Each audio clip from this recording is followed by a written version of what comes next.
Welcome to my channel. This is the audiobook, Accompanying the Phoenix. Prologue.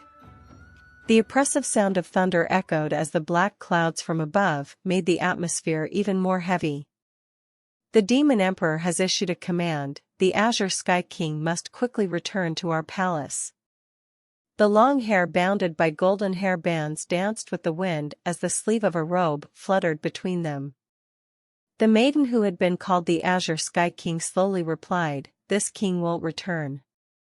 Embroidered peonies were visibly displayed on her black corset robe as her voice possessed a heroic spirit and boldness that was rare in most maidens. "It doesn't matter whose order it comes from. If so, then we wish your highness would not blame us for this offense." The leading gray-clothed man waved his hand, and the figures of two people jumped out from behind him, encircling her within their triangular formation. "To dare block this king's path, you have guts." Shen Li's eyes flashed with coldness, and a silver-colored long spear revolved in the palm of her hands. The blade of the spear drew a silver arc as killing intent surged out of her entire body, making the corners of her clothes flutter. "Come whenever." The man in the lead glanced towards another man at the same time, and appeared to be afraid of the consequences. The man behind Shen Li's right side swiftly unsheathed his sword, bringing along a sharp offensive force. "Don't be too impulsive, Mo Fong." The man at the lead yelled, but could not stop the action. Shen Li raised her brows and unhesitantly met the attack with her silver spear. Only the sounds of clanking could be heard as their weapons interlocked. The clear noises brought about by the weapons surged with magic power that moved out in every direction. The remaining two people gritted their teeth and could only lift their blades to catch up, making a besieging formation around Shen Li. Among the three, any one of them would consider a famous force to be reckoned with. However, in the face of Shen Li, they had to strain themselves. But in the end, two hands were no match for four, and Shen Li was incapable of being ruthless enough to deal a killing blow to either of them. Even though her magic power surpassed all three of them, in the midst of their encirclement, it was hard to avoid being at a disadvantage. Not long after, she revealed an opening. Mo Fong ruthlessly grasped his sword and thrust forward, and unexpectedly aimed in the direction of her heart. One of them shouted out loud, "Mo Fong! Do not harm the king's life." Mo Fong ignored him as the sharp end of his blade split open the robe and entered flesh. In between the strong pressure of the three's formation, Shen Li was infuriated. "You, boy, show promise. As expected of the soldiers that I have brought up. To be so ruthless." Mo Fong did not speak, and only slightly moved in an angle that the two behind him could not see. Then, he plunged his neck towards Shen Li's blade. As blood drifted in the air, Shen Li opened her eyes wide and asked in disbelief with a trail of blood between her lips, "What are you trying to do? Frighten this king to death?" "Your Highness," Mo Fong said in an overcast voice, "Mo Fong can only help you till here. Take care." After finished speaking, he used all his strength to push Shen Li and pulled out the blade that had missed his heart. Fresh blood flowed as her body rapidly dropped down from the high above the clouds. As for the heavily injured Mo Fong, he was caught by the other two men. It was not known what he said to them, but all three of their silhouettes flashed and disappeared without a trace. In the midst of the flashing lightning and rolling thunder, Shen Li suddenly understood everything. It looks like Mo Fong had been trying to help her. Perhaps he had known that at this moment, even if she were to die, she would never be willing to return to the demon world's underground palace. What a good kid. As expected of the soldier she brought up, he was loyal enough. Welcome to my channel. This is the audiobook, Accompanying the Phoenix. Chapter 1. The sky was black as the thunder roared and winds flew chaotically at a small town. The townspeople huddled in their homes, not daring to step foot into the mighty storm. Yet in the far west, the door was open as one man entered the tall courtyard, his hair and robes fluttering madly within the whistling wind as bamboo leaves swirled in the air. The weather turned bad. His lips curved as he tilted his head to the sky, black clouds allowing only a hint of silver light as it slowly disappeared among the landscape outside of the small town. Things have changed. The next day, Rongjun, dressed in Azure scholar robes, walked through the noisy road as street vendors constantly called out as they struggled to sell their products. Among those, one seemed to ring out exceptionally clear. Selling young chickens. Very fat. His feet moved to a stop as he turned and walked to the direction of the booth. Soon, chickens appeared before him in crowded nests, and within them, one stuck out like a sore thumb. The pure white, featherless chicken looked unhealthy, its head bowed low, as if it going to die any second. Somehow though, it seemed as if it had a proud and lively spirit within it. Rongjun stared intently at it, before breaking out into a wide smile, saying, "I want this one." The shopkeeper took one look before shouting, "Ah! This chicken is far too ugly. I will give you a small discount for this one." "No need." Rongjun dug out the money from his pocket to give to the vendor. "She's worth it. If I pay too little, she'll surely get angry." The shopkeeper stared blankly. "The chicken will get angry?" He touched his head as he watched the young man depart, before shaking his head to count the coins. His eyes widened as he looked down at his palm, where they laid. "Ah! You didn't give me enough money for the chicken. Oi, kid! Wait!" He yelled loudly at Rongjun, "Ai-ya! Mischievous bastard!" But alas, Rongjun could already not be seen. Shen Li felt as if she had just opened her eyes for the first time. This world was truly chaotic and turbulent. Blinking, she stared at the hunter, sturdy, with a stubble on his face. "Ah!" Rongjun hauled Shen Li up painfully, a wicked smile on his face as evil laughter exploded out of him. "You must have guts as big as the sky. Let go of this king." Shen Li glared venomously at Rongjun as her skin burned with pain. Shen Li struggled relentlessly as she tried her best to escape. But her strength was too weak, and despite her best efforts, she was still clutched tightly by her wing, and then he plucked all her feathers out. Hateful! Shen Li swore to herself, when she gets out, she will surely poke out his dog eyes. TL note, this was how she got featherless, or how I believe anyways. This isn't the man that bought her just now. Shen Li woke up panting. A nightmare?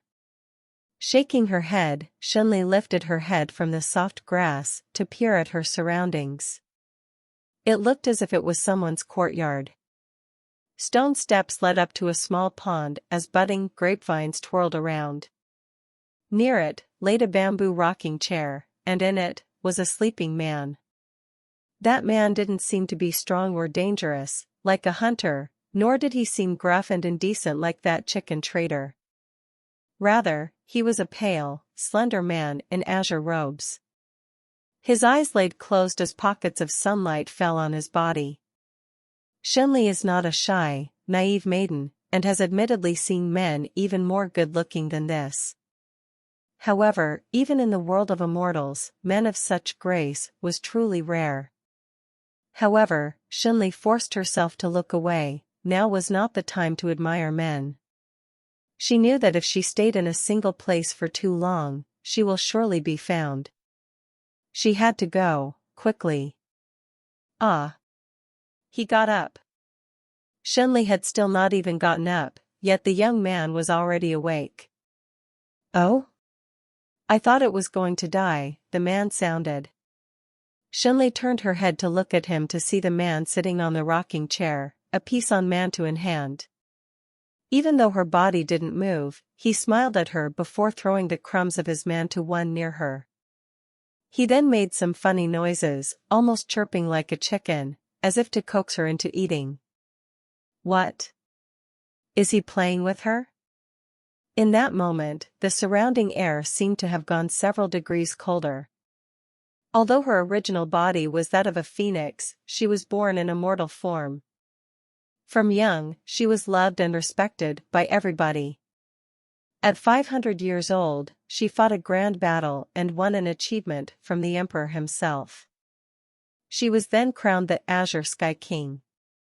Since then, her fame and prestige has only risen more, yet today, she was belittled and treated as a chicken by a mere regular mortal. Shen Li fought to stand up, however, she did not expect the sword that she'd been stabbed with would be bothersome to the point where she couldn't even more. As such, she laid on the floor, resentment flowing through her features. She could only turn her head to look at the man, who then smiled and gestured with his hands. Chicken, here. Chicken your uncle. Shen Li was furious, forcing herself again and again to get up.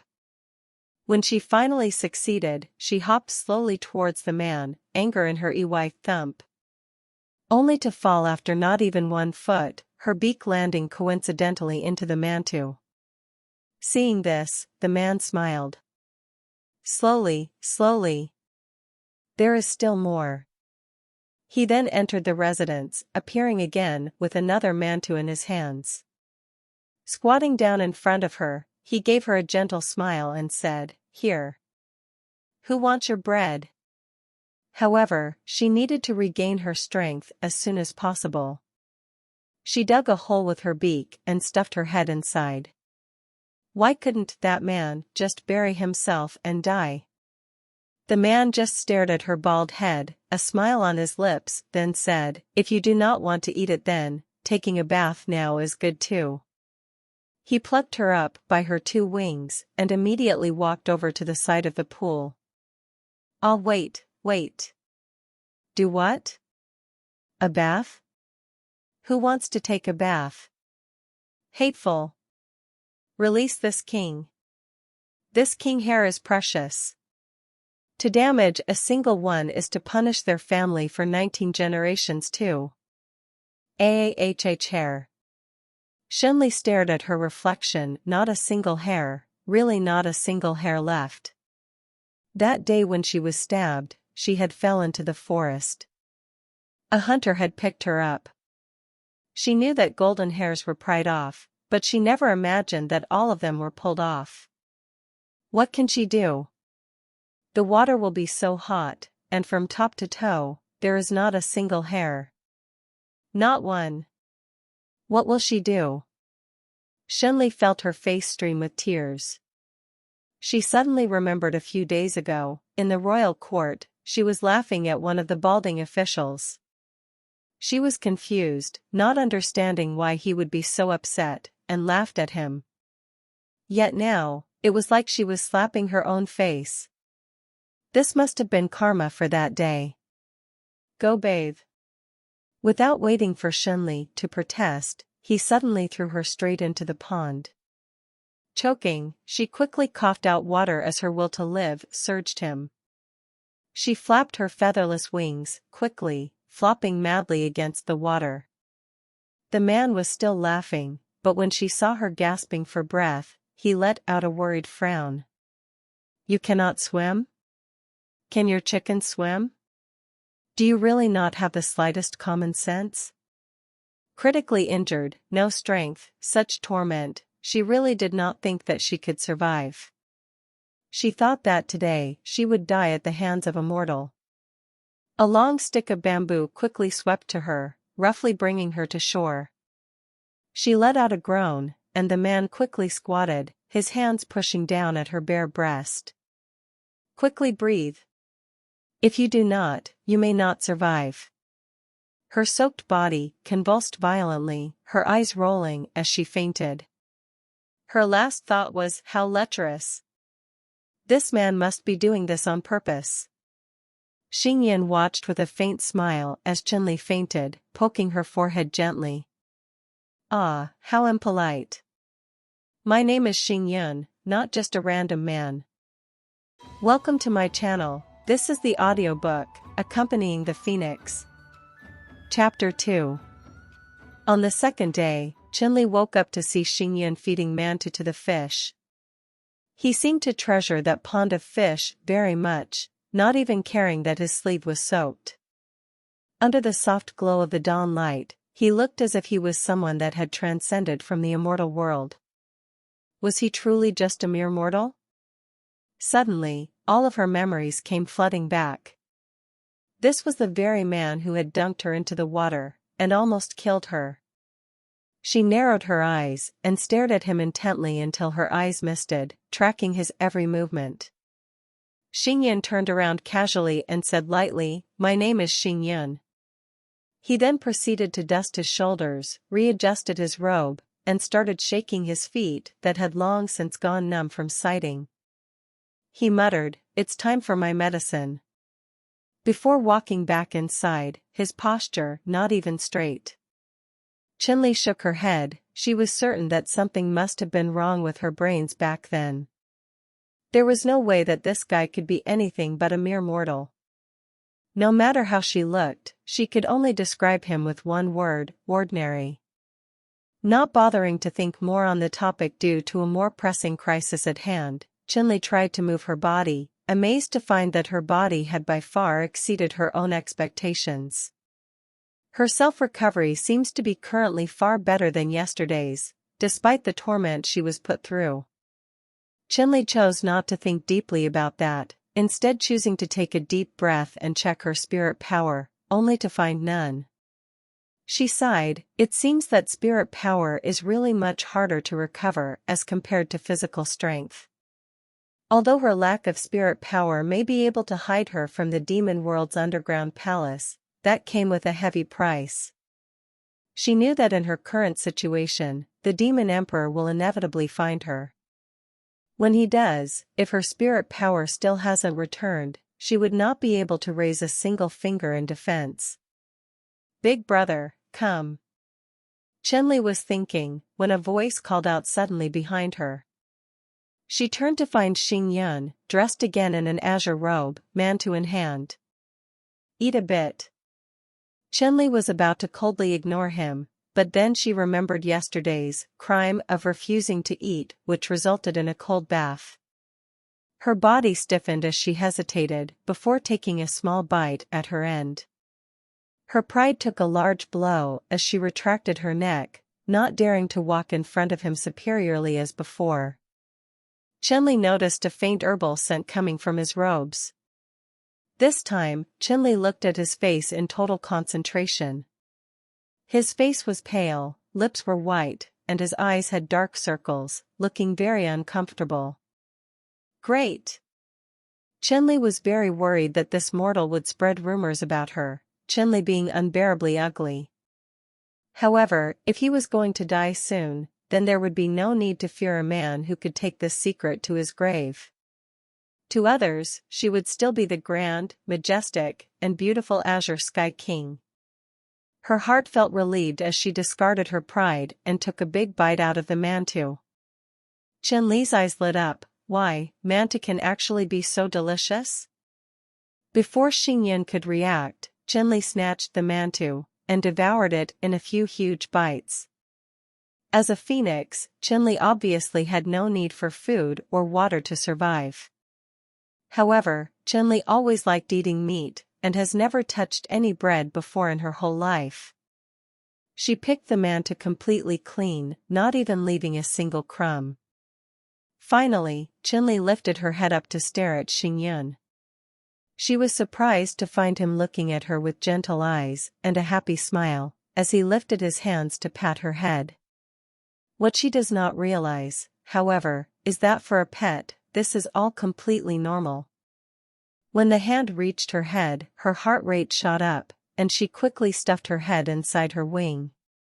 Whenever she was with others, she was always respected and her generals were always near her side.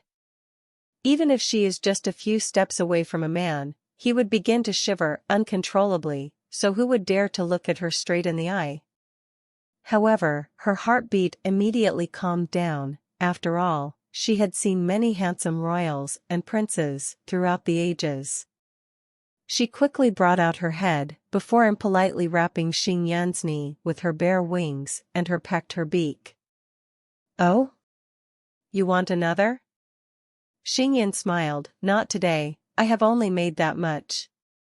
Xing Yan suddenly got up and entered the house. Shen Li was confused slightly before hastily following him inside. Really arrogant, to actually believe she would want another. Give him an inch, and he'll take a foot. She ran behind Xing Yan's feet, but she was too weak now. Thus she could only helplessly watch as Xing Yan left, carrying a big bag. He pushed open the door to leave, only saying, "Big brother, watch the house. After I sell the body in the back, I'll return." Gah! How could he just leave her alone, her with nothing but a watchdog? This isn't right. But Shen Li could do nothing but watch his figure fade as the door swings close. "Wait," he said. "Sell what?" Shen Li shook her head, and turned to walk back to the courtyard. The sun was on such an angle that made the grapevines glisten beautifully as they bud, shaking ever so slightly. Shen Li felt almost addicted to the beautiful scene and warmth as she was covered with the warm glistening rays of sunshine. Just as she was about to fall asleep, she heard a murmur and the sound of movement. Instincts trained by years of battle, Shen Li was instantly alerted. She opened her eyes and stared piercingly at the location of the sound. A young girl, by the looks of it, a commoner, trying to scale the tall wall leading to the courtyard. She looked around in worry, as she clumsily pulled herself up, before anxiously looking down at the ground, not understanding how to get down. She then fell, landing with an oomph. Shen Li couldn't help but remark, "Such a strong fall. Such a dumb thief, not even able to know how to steal before trying to steal." The girl rubbed her painful bum before going inside the house and retreated into the kitchen. Finding the brooms and rags, she silently began to clean up the packed house. She began to wipe the table, but when she began, tears started falling down, and finally she just laid down on the table and started crying loudly. Shen Li struggled to hear what the girl said, barely catching anything but sobbing, the longest line probably just "never see ya" and things like that. Shen Li was surprised to find that she was finally done crying. She quickly wanted to turn away. She had been too focused on watching, trying to listen to what that girl was muttering, than finding a place to hide. As such, she ended up in her current predicament, face to face with the crying girl. As they eyed each other warily, Shen Li couldn't help but reminded herself that she really should only mind her own business in the future. When the girl finally broke the silence.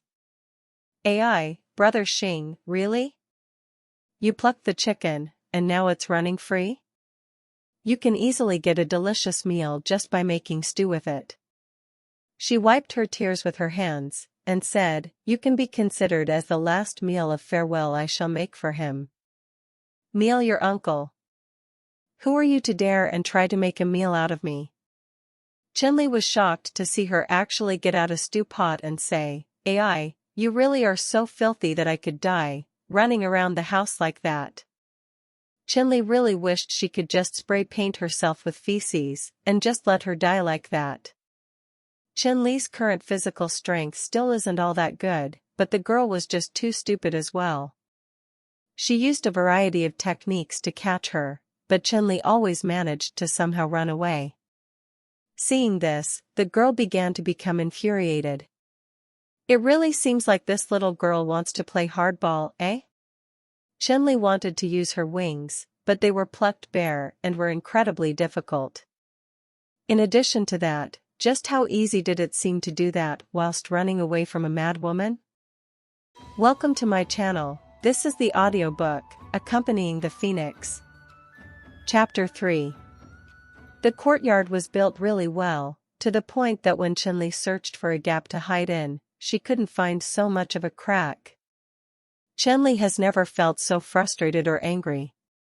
She suddenly made a blood oath. if today she gets made into chicken stew, she will degrade to a vengeful ghost and haunt heaven for 99 days and 99 nights to the point where they spit blood out of madness. If it wasn't more them, would she be in such a disgraceful situation? Before Shen Li could finish her thoughts, an unbearable pain shot through her wings. What happened? Panicked, she twisted her head around to see that the commoner girl had clutched both of her wings, leaving her helpless. Shen Li's legs ran madly, but alas, she was not free from the girl's painful grip. Such an unpleasant chick, won't you see how I deal with you? The girl walked angrily to the kitchen, grabbing something. Shen Li felt as if her bones were about to tear apart from pain. Bam! Shen Li was slammed onto the cutting board, the girl brandishing the knife above her. Suddenly, Shen Li felt the atmosphere between life and death, the one of a battle. She saw herself once again in the battlefield, majestically brandishing her silver-long spear. This feeling, had she really become so weak? Oh? What's happening, and why are you here? A male voice sounded.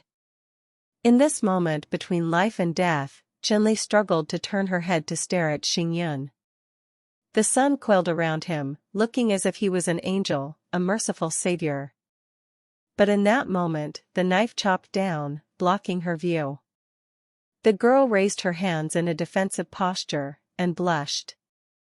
Xingyun, I just wanted to see you, and wanted to make some stew with the plucked chicken. If the chicken isn't dead, it won't taste good in the stew. Shen Li could not even move a claw, completely defenseless. In today's fight, she had drained all of her strength. She couldn't help but think today, she is dead. This chicken cannot be eaten. Shen Li was dragged into a pair of warm arms, the scent of medicinal herbs in the air. This smell is really quite good. Ah. I apologize. I just wanted to leave you something before I left. The girl twisted her fingers out of nervousness as she spoke in a trembling voice. Tomorrow, I will be learning business in the far south with my father. I may not see come back. 3. I might never see Brother Xing again. Oh? You say you leave me, yet I have never even laid eyes on you. The male in question replied rather coldly. The girl's cheeks were red and eyes bloodshot as she cried. No. I still saw you every day, looking from behind the walls. Every day.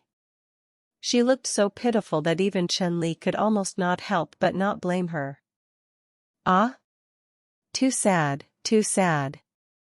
I have not once seen you before. Shen Li stared at him in shock, speechless. Was this really him saying this? Even adding such venom into his words. On top of that, Xingyun was even smiling. The girl's face was deathly pale, staring at Xingyun in disbelief. Have you not come to beg for forgiveness or something? Well then I'm sorry, but I have nothing to give you. No. She clutched her chest painfully as she staggered away, stuttering. And no need.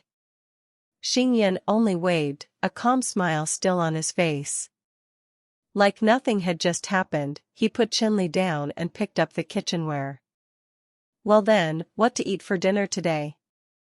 Shen Li, who was still on the floor, saw the girl loitering by the door, apparently still indigent about leaving. In the end, she simply just wiped her nose and buried her head in her arms. Shen Li sighed. This girl, although she is very stupid, and terribly stubborn, her heart is still whole and pure. Shen Li really could not understand the affairs between mortal heats. The pots and pans clanged loudly when Xingyun suddenly spoke. What business can I get? Shen Li was completely confused. What business do you need? Just sell your body to me. She thought in her mind. Was he talking to her? Ah. Xingyun smiled, then sighed, before shaking his head. I just asked you, a chicken, a question. So how could you understand my intentions, and even reply back? He squatted down and stared at Shen Li in the eye. Sell my body to you how? Shen Li is stunned. How? Is this guy really talking to her? How did he know? Did he know from the moment he bought her? She was filled with questions as she stared at Xingyun, eyes wide. Was this guy, in fact, simply playing with her ever since he had bought her? Xingyun smiled slightly. Yes, I was playing with you. Shen Li didn't move a muscle, forcing herself to stay calm amidst the provocation.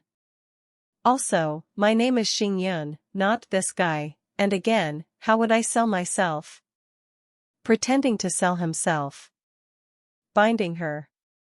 Teasing her. Is he not just simply destroying her pride? Does he really have no morality? Teasing you, binding you, were they really such terrible things? Well, anyway, it disciplines you. He gently poked Shen Li's head, like he was trying to comfort her before standing up and continuing to cook. Shen Li imminently stood up and struggled to climb over the tall courtyard walls. She must find another place to slowly recover, or she will most likely die in this man's hands, before she could do a single thing. After a long, tiring climb, Shen Li had reached the front yard. However, she was so tired that she couldn't even stand up, but only crawl. The doorway out was just so close, yet no matter how much she struggled, she couldn't reach it at all. The dreary, sunset glow sat on her, making her look very pitiful. At this time, Xingyan called out, "Come to eat." He walked over to Shen Li, picking her up by the wings, before returning her again in the courtyard in front of a bowl of risotto. Too tired. Shen Li couldn't even lift her head up, choosing instead to simply fall asleep under the moonlight, surrounded by grapevines. In this time, she had a dream. She was once again in her human form, lying under gorgeous grapevines as dewy moonlight fell on her jade-like skin. In the cold, she could not help but curl up, shivering. Almost magically, a blanket, seemingly from the heavens, fell down upon her, followed by warmth and a medicinal scent. She cuddled with blanket as she fell into a deep sleep. Xingyan gently swept a blanket on her as he sat down beside her loose dark hair and soft face. Soft hair. Beautiful face. Really not a bad-looking girl. Shen Li ran and ran down the street, reaching the same one where she was peddled. Then, she looked back carefully for Xingyan before sighing. That man is far too mysterious, knowing her identity and power, yet not having the slightest fear of her. She's heavily injured, not to mention that the Demon Emperor's pursuers are still chasing after her as well, with no spirit power to defend herself with and so on. Wait, heavily injured? Shen Li raised her wings, confused. Clearly, yesterday she could hardly do anything with them, yet now it takes almost no effort for them to support her escape, even making her faster. Think carefully, Shen Li. Waking up yesterday, she had also realized that her bodily self-recovery was extremely fast. That means... could Xingyan have done something to her? What problems? Could it be due to the food? Remembering the other day's delicious mantou and very fragrant risotto, Shen Li started salivating before swallowing strongly. Oh? Why would a weird chicken? From behind her, sounded a hoarse voice. Don't go any further down the street, come with me and let me make a delicious meal out of you. Shen Li quickly turned around, only to see a man who was reaching out to grab her by the wings. However, with so many similar experiences, how could Shen Li let him? She immediately twisted her neck and pecked him viciously on the outstretched hand. The immensely large man cursed angrily. Just wait and see if I don't dare to break your neck when I catch you. Shen Li swiftly ran away to the street stalls, weaving in between them as the largely statured man chased her, which in his anger, knocked down many street stalls. Suddenly, Shen Li was forced to stop to a halt, a large piece of food blocking her way to escape. Within that moment, her neck was suddenly grabbed as her body lifted into the air. "Knock it off. Calm down, the chicken is here." A different peddler carried Shen Li as he walked away from the crowd. Seeing the situation, Shen Li held her breath, lifted up her claws, paws, and pulled it down roughly on the man's skin, leaving 3 long, bloody scratches on the man's arm. He shouted in pain, "My God, what a crazy chicken!" Before letting Shen Li go, leaving her to fall roughly to the floor, and rolled before running like an arrow until she was sure no one was chasing her, did she come to a halt and stumbled onto the floor, gasping for breath. What T0 do, being a chicken is really not easy. As she was thinking of these difficulties, the courtyard door suddenly opened with a loud squeak, slamming against the walls as a mixture of sand, sludge, and rotting leaves fell on Shen Li. "AI, today the streets were really crazy." A woman's voice sounded as a muddy leaf slid off Shen Li's head, landing on the floor with a pata noise. Shen Li was stunned as anger gathered to erupt, turning her head slightly to glare at the young women. Those things. Unknown filthy things, pouring down her body. Really? Really so presumptuous? When her eyes met the young ladies, Shen Li realized the height difference, suddenly remembering that she was still only a chicken, and not the powerful, godly being she once was. Combined with the past few days of experience, Shen Li could only hang her head in bad spirits. During her self-pity, the women picked her up. "Ah. Whose chicken is this, letting it run around when it's already been plucked?"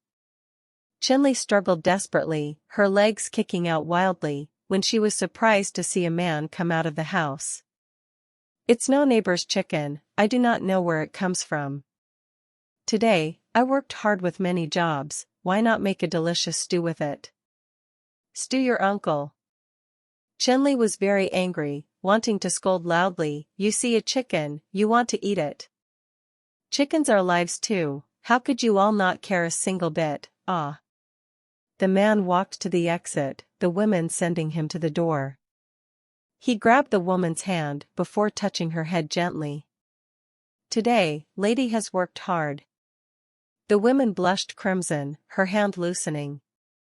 Not wasting this opportunity, Shen Li bit her, causing the women to gasp in pain.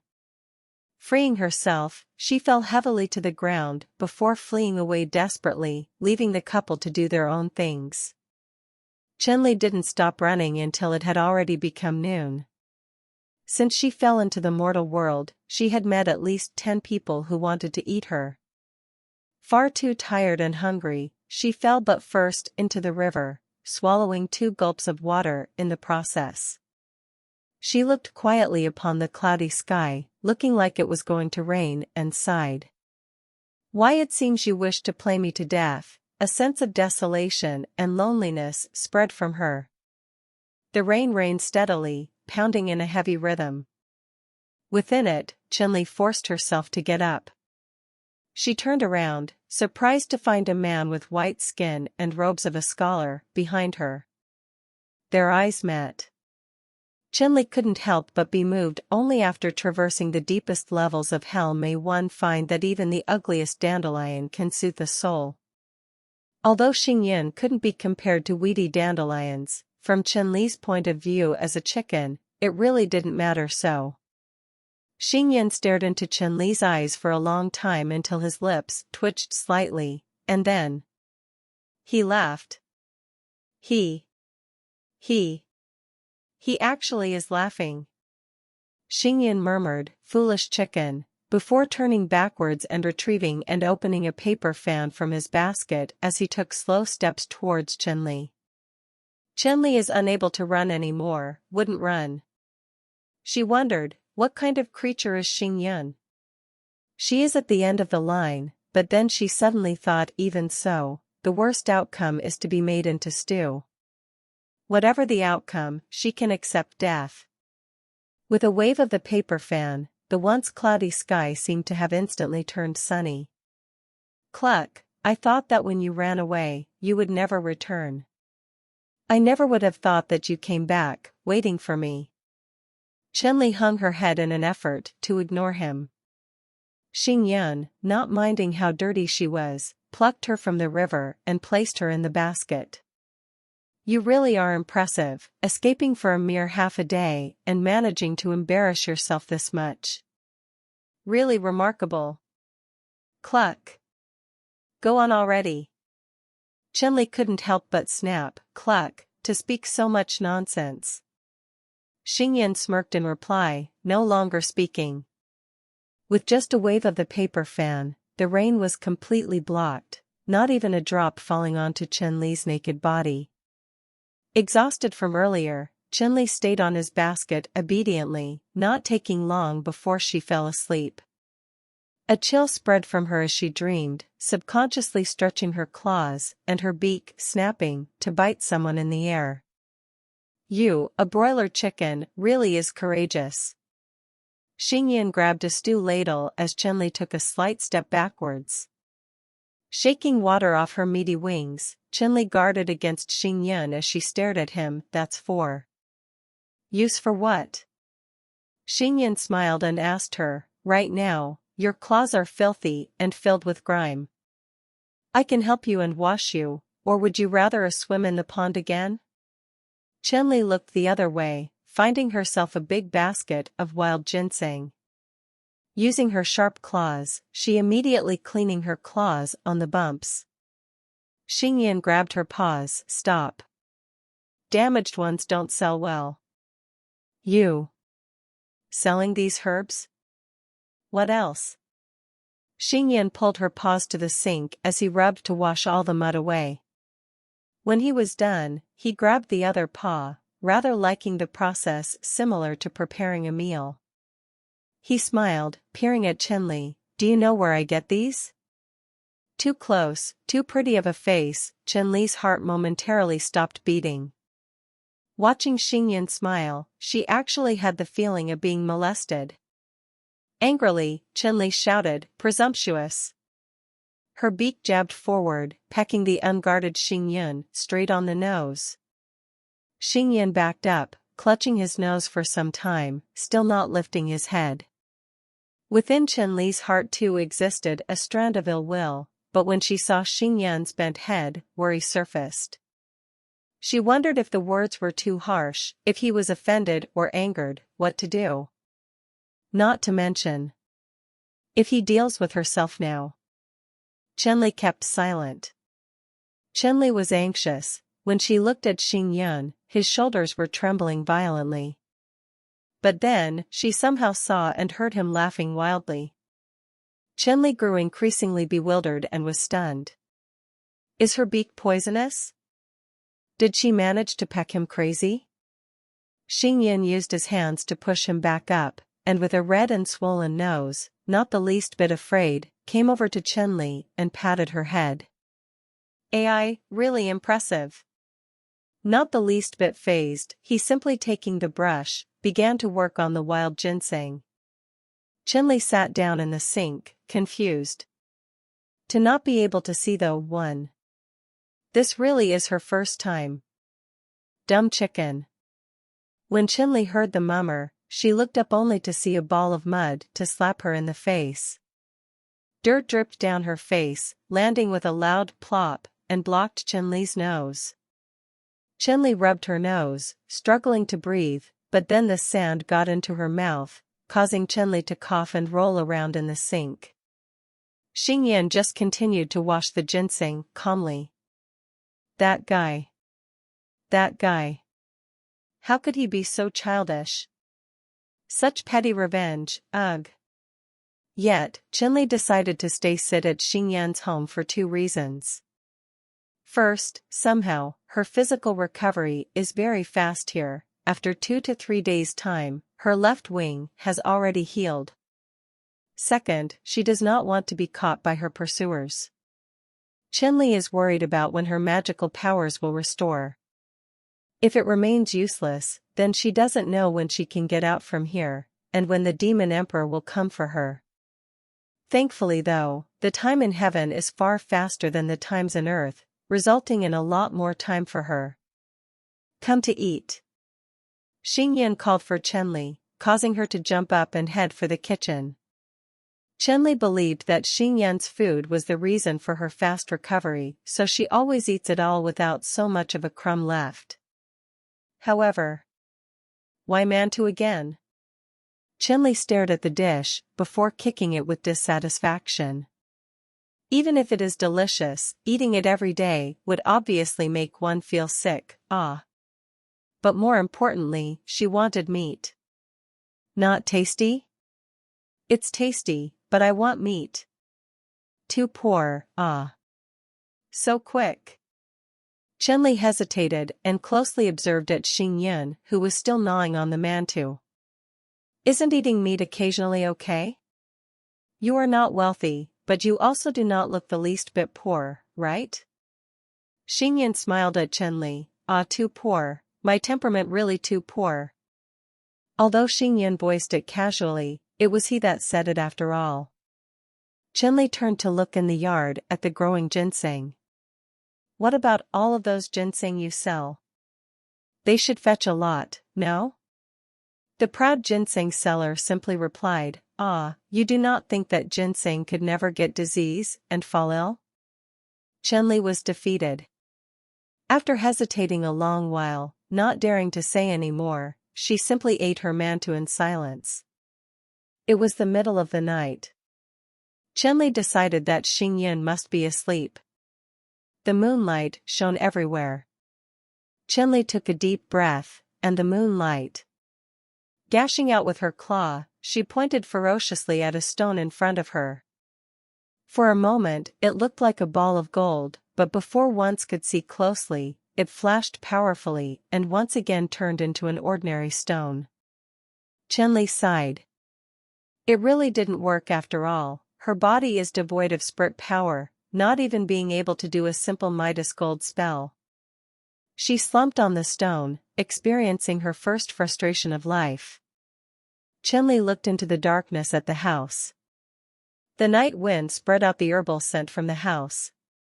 Smelling this, Shen Li struggled to get up to no avail. Flapping her wings powerfully, she summoned the effort to stand up and look forward.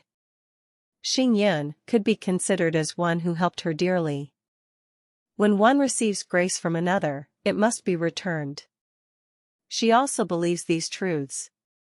However, although she is royalty, her field of trade is on the front line of battle, shedding blood, killing people. Not saving lives. She is unable to treat the sick Xingyan, unable to give him enough time to get a better life. Shen Li took a deep breath and the moonlight was absorbed into her body. She leaned over at it went to peck the white stone. Shen Li opened her eyes and saw the stone shine gold brightly. Yet once again, it receded. Shen Li angrily kicked the white stone, shouting, "Useless thing." Just as she finished saying it, she wrenched her paw back, so painful. Jumping, Shen Li glared hatefully at the white stone. You. Finally, Shen Li calmed down and went again to the stone and continued to apply the force of Midas gold. Shen Li was focused on the stone so intently that she didn't notice a pair of eyes smiling at her within the dark courtyard, watching every action she did. Shen Li didn't know how many times she failed, yet she persisted. In the dark, the hem of a scholar's robe turned as the wearer entered the house. Xingyan rolled around in the cupboard before taking out a dozen kopan coins and weighed them a little. Perhaps it'd be good to buy 2 taels of meat tomorrow. Shen Li continued to practice relentlessly on the white stone outside. Welcome to my channel. This is the audiobook, Accompanying the Phoenix. Chapter 4. Shen Li tried again and again, all night on the white stone to no avail, ending up listless as she rested her head on the stone, drifting to sleep. A squeaking sound announced the opening of the courtyard door, awaking Shen Li, who followed the noise to the front yard. There, she saw Xingyan about to go out, particularly without basket nor bag? Shen Li asked, confused. Today, you aren't selling ginseng? The ginseng is still drying in the sun. Xingyan patted Shen Li's head. I am going out to buy something nice, stay home and watch the house. I'll wait, I'm going too. Shen Li quickly twisted around and ran into the backyard and grabbed the stone she was practicing on earlier. She quickly grabbed it into her mouth and ran back to Xingyan, muffled as she said, "Go already." She decided, since the moonlight doesn't work, why not try daylight? If she succeed in Midas gold, it's just as well to buy some nice stuff back. Xingyan stared at the stone in her mouth before freezing for a moment, then deciding to not ask any questions, he simply smiled and said, "Oh? Are you sure you wish to go out? You know the market people, if we get separated, the next time we see each other will be you as a pot of soup. That isn't good. How about we set a leash around your neck as we go?" Shen Li widened her eyes, furious, cocky. She spread her wings, saying loudly, "I was about to accompany you to the market with goodwill and gratitude, yet you say, 'Come, lift me up, lift.'" When Xingyan saw Shen Li's outstretched wings, he hesitated before making a sudden smile. He even went as far as to bend over Shen Li, holding her up in his arms and allowing her to shift for a comfortable position as she told Xingyan, "Let's go carefully, don't be clumsy." Xingyan just chuckled, yes, obeying the chicken. On the way, Shen Li repeatedly casted Midas gold on the rock, yielding no success. Xingyan doesn't care about Shen Li's business, simply walking the path into the forest. The butcher shouted, "Current price of today's meat." Xingyan ponders, the price for the meat has gotten higher, the amount he has now cannot afford the 2 taels of meat. 1 ounce is surely not enough to satisfy the chicken's stomach, which will result into groans, and Shen Li will complain even more. Xingyan suddenly heard a voice shouting behind him. "Oh? Who is this?" Xingyan turned around and heard, 10 copper coins for your fortune." Xingyan saw a 30-year-old man, holding a banner as he examined a man's hand saying, "From the veins crossing downwards, I can tell that your son is blessed with good fortune." Xingyan was silent for a while before approaching the man and grabbed his palm and said proudly, "Today, at noon, your house will catch on fire. If you do not go home now, in the future, you will feel regret." Once the words were spoken, everyone descended into confused silence. Even Shen Li popped her head out from Xingyan's sleeves as she cocked her head. How could Xingyan know? In the end, the fortune teller reacted first, shouting angrily, "Ha! Fuck, how could that happen? Stop trying to ruin my business, scram."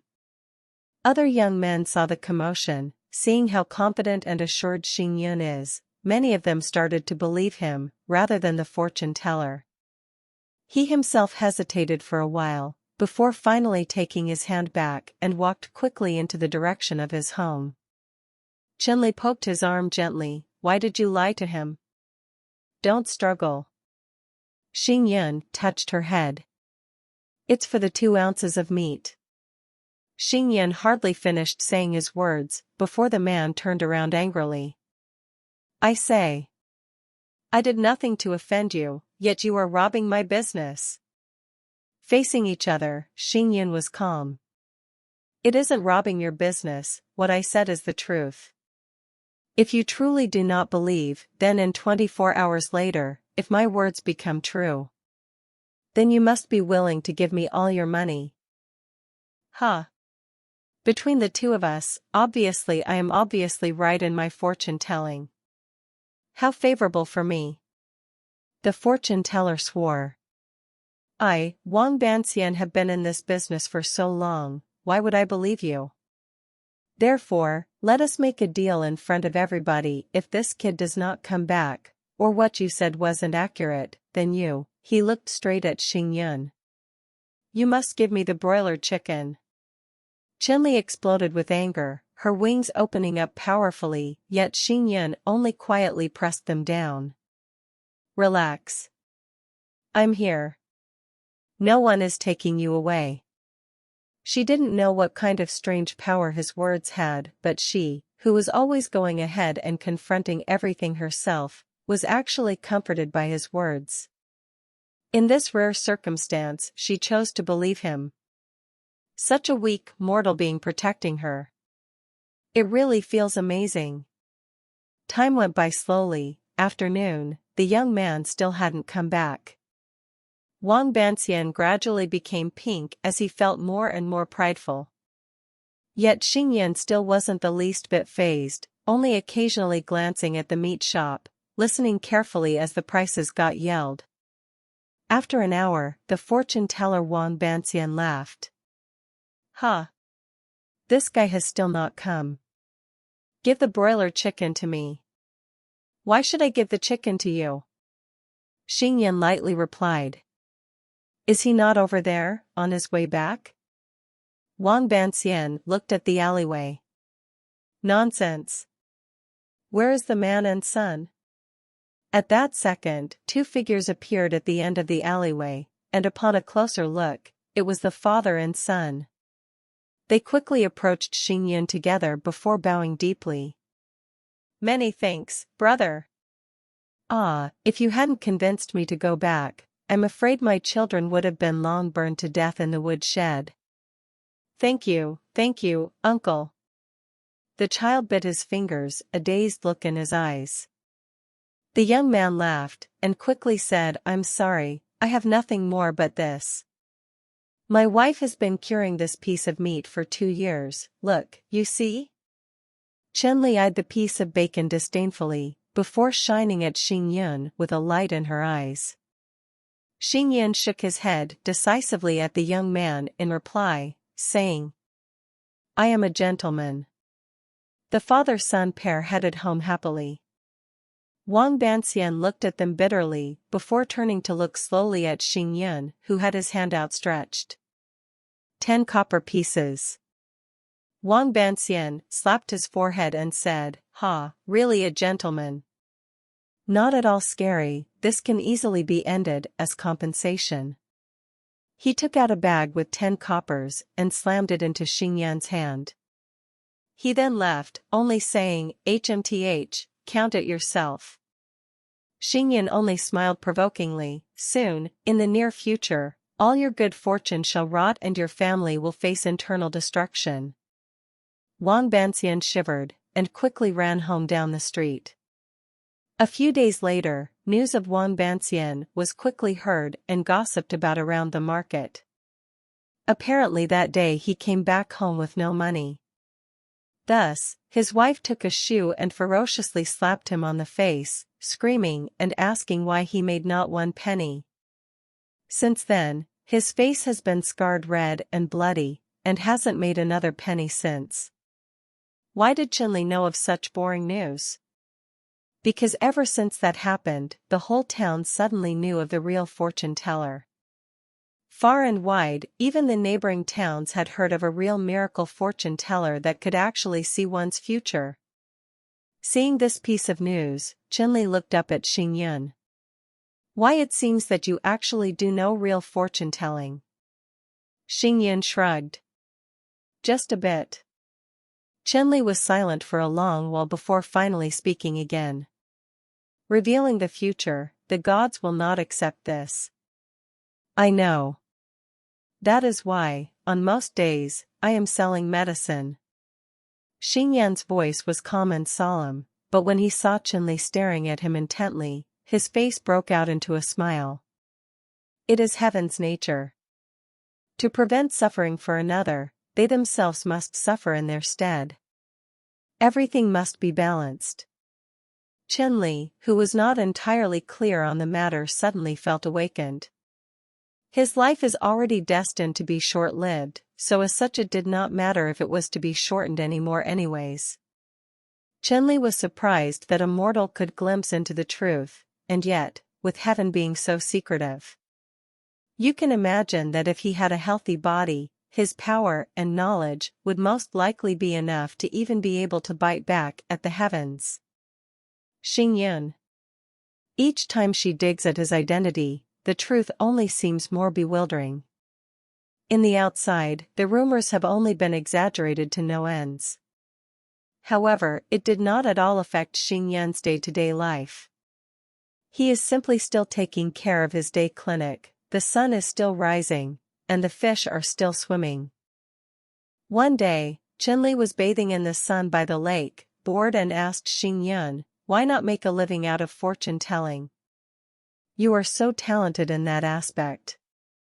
Seeing as how his fate is already so short, with power similar to the gods, what's the harm of taking the high road and tell others their fortune?" With his fame, even if he only worked for a day, his life would still be several times better than it is right now. However, Xingyun had always been too indifferent. Except for the time when he won the bacon and copper, Shen Li never saw him use it. That is not a good art. Xingyun simply said lightly, "My life is well and stable." That practice is all on self-interest and not well looked or relied upon. Shen Li raised an eyebrow. Why, there are actually mortals with good moral character. Seeing as how since Xingyun already knew of the truths, she chose to change the subject instead. "Xingyun, when you are cooking, do you add any medicine or elixirs to the food? If you do, let me see." Xingyun only smiled while turning to look at her and said, "Huh? Do you really think that I can afford those?" Shen Li fell silent. After all, he is a guy not even able to afford meat, how could he spare for tonics to add to the mantu? However, her self-recovery is far faster these days. As she healed more and more, she gradually grew more interested into the secret. Perhaps even in the next few days, she could even her spirit power. 2, 2, 2, 2, 2. As the two talked in the courtyard, a series of rapid knocks descended on the door. Xingyun let out a small cry of shock before slowly heading to open the door. Shen Li felt a little upset, but more surprised. As she stayed in Xingyun's home, she had come to an understanding that he rarely had visitors. Other than the peasant girl, she had never seen anyone take the initiative to visit Xingyun. Curious, she quickly ran to the door with him. But when the door opened, Shen Li felt an unmistakable dangerous atmosphere. Her breathing felt stifled and harsh as she looked around the room warily. She was shocked to see a withered hand suddenly whip out and grab Xingyun tightly by the arm. The power of the arm seemed to be quite great, forcing Xingyun to stumble back 2 steps, almost trampling Shen Li to death. The door opened and Shen Li saw that the owner of the hand was actually a woman. Excitement poured from the old woman when she saw Xingyun, almost in a trance-like state as she stared, repeatedly murmuring, "Immortal, immortal." Her husky voice called out, "Immortal. They say you know magic, know events no one else does, and see the future. Immortal. Please help." Shen Li looked up at Xingyun, who was about to speak, making everyone draw a breath in anticipation. "Well, you see, I'm really far too busy to help," Xingyun said. "Sue." Xingyun barely spoke before at the other end of the street, a man yelled loudly, "Sister-in-law," before quickly rushing over to the door and grabbing the middle-aged woman's arm tightly. "Sis-in-law. Stop it, hurry, let's go back." The man looked as if he was only in his 40s, but the woman already had a crouched back, her face reflecting the years of old age, looking like she is tortured just from living life alone. She did not bother with the man, only staring at Xingyun, a hopeful light reflected in her eyes. Sir Immortal. I beg of you, please help me. My husband has been missing for 15 years, please help me find him. Please, Sir Immortal. Oh. Sister-in-law. You actually went to one of those fakers' places. It's been so many years, yet you are still asking, even to those people." The sentence said by the man seemed to touch a painful spot on the woman's heart, making her yell, "No matter how long, I must ask. Even if he has left for many years, he is still, after all, my husband. If I ask and search with all my might, I will surely find him one day. If I search, day by day, no matter how long, I'm sure I can find him." Ah. Shen Li looked down, a somber mood spreading outwards from her. It is actually a soldier's wife. Shen Li, of all people, were especially clear on those who died during service. No matter how long their loved ones search, amidst all the corpses, you won't even be able to find the body. Xing Yun gently pulled her hand away, and smiled lightly at the old lady, saying, "Madam, I apologize. I truly cannot find your husband, you should go home and get some rest." The old woman did not leave, instead staying rooted to the spot and glaring, "Ha! You aren't an immortal, you are just a fake, that's why you can't help me find my husband. Even if you can't, I want you to at least tell me of his life and death, AI." Xing Yun hurriedly sent the middle-aged man a smile. "I've troubled you," he quickly made a gesture to stop talking as Xing Yun said, "I need to cook." The old man hesitated before hurriedly nodding his head as he half-dragged, half-talked the old woman away. Xing Yun only closed the door indifferently as he walked to the kitchen to cook per normal. Shen Li quickly followed at his feet, asking curiously, "You can see what happened to him, right? Why not tell the women? Did you see her husband die?" "No."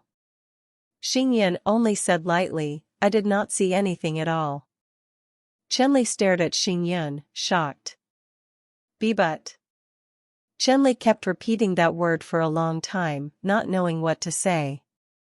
Xing Yun, having the power to oppose the heavens, yet not interfering with the laws of nature. Earlier, she had seen that as praiseworthy. But now, even knowing it's wrong, Shen Li couldn't help but want to help the two. She knew that if her own soldiers were killed, she would never let the families and loved ones of the deceased be waiting. Shen Li quietly looked up at Xing Yun. For the 2 ounces of meat, he saved a child, yet he also watched the old women cry indifferently. The way he lives. It seems like he is trapped by something, lonely and dim. It was night, silent. Out of habit, Xing Yun never locks the door, making it easy for Shen Li to quickly sneak out. With a little push, she was off and ran into the darkness. From inside the building, there was a sigh. "This chicken really is too nosy." Welcome to my channel. This is the audiobook, Accompanying the Phoenix. Chapter 5.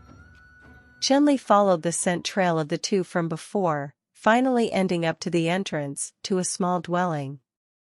She stood in front of the door, at a loss how to get in. Suddenly, the door creaked open. Surprised, Shen Li quickly rushed behind the bushes, hidden in darkness. A formally dressed man in a suit walked out, holding a lantern. Why, he was actually the same middle-aged man that was with the old lady earlier today. "Sorry, I must go to work, or else I will be late. I'm leaving first. Please look after sister-in-law, it's very late right now, so no matter what, don't let her go and look for that fortune teller again." From inside, the women nodded gently. "All right, you be careful." The man waved and left the home, following a path away from the courtyard. Outside, Shen Li is anxious. How can she get inside? Suddenly though, the door opened again. The women ran out, holding a cloak as she worryingly yelled, "AI, delaying your cloak. The night is cold, make sure you do not fall sick." Shen Li's eyes lit up with spirit a chance. The door to the courtyard was opened and the woman is too far away to see her. Shen Li ran quickly, and all you could see was a mere glimpse of her figure before she landed in the yard. In the yard, Shen Li quickly spotted the madam of the house in one of the rooms. The bright light illuminated her figure, causing a lonely, sorrowful feeling to emanate from her.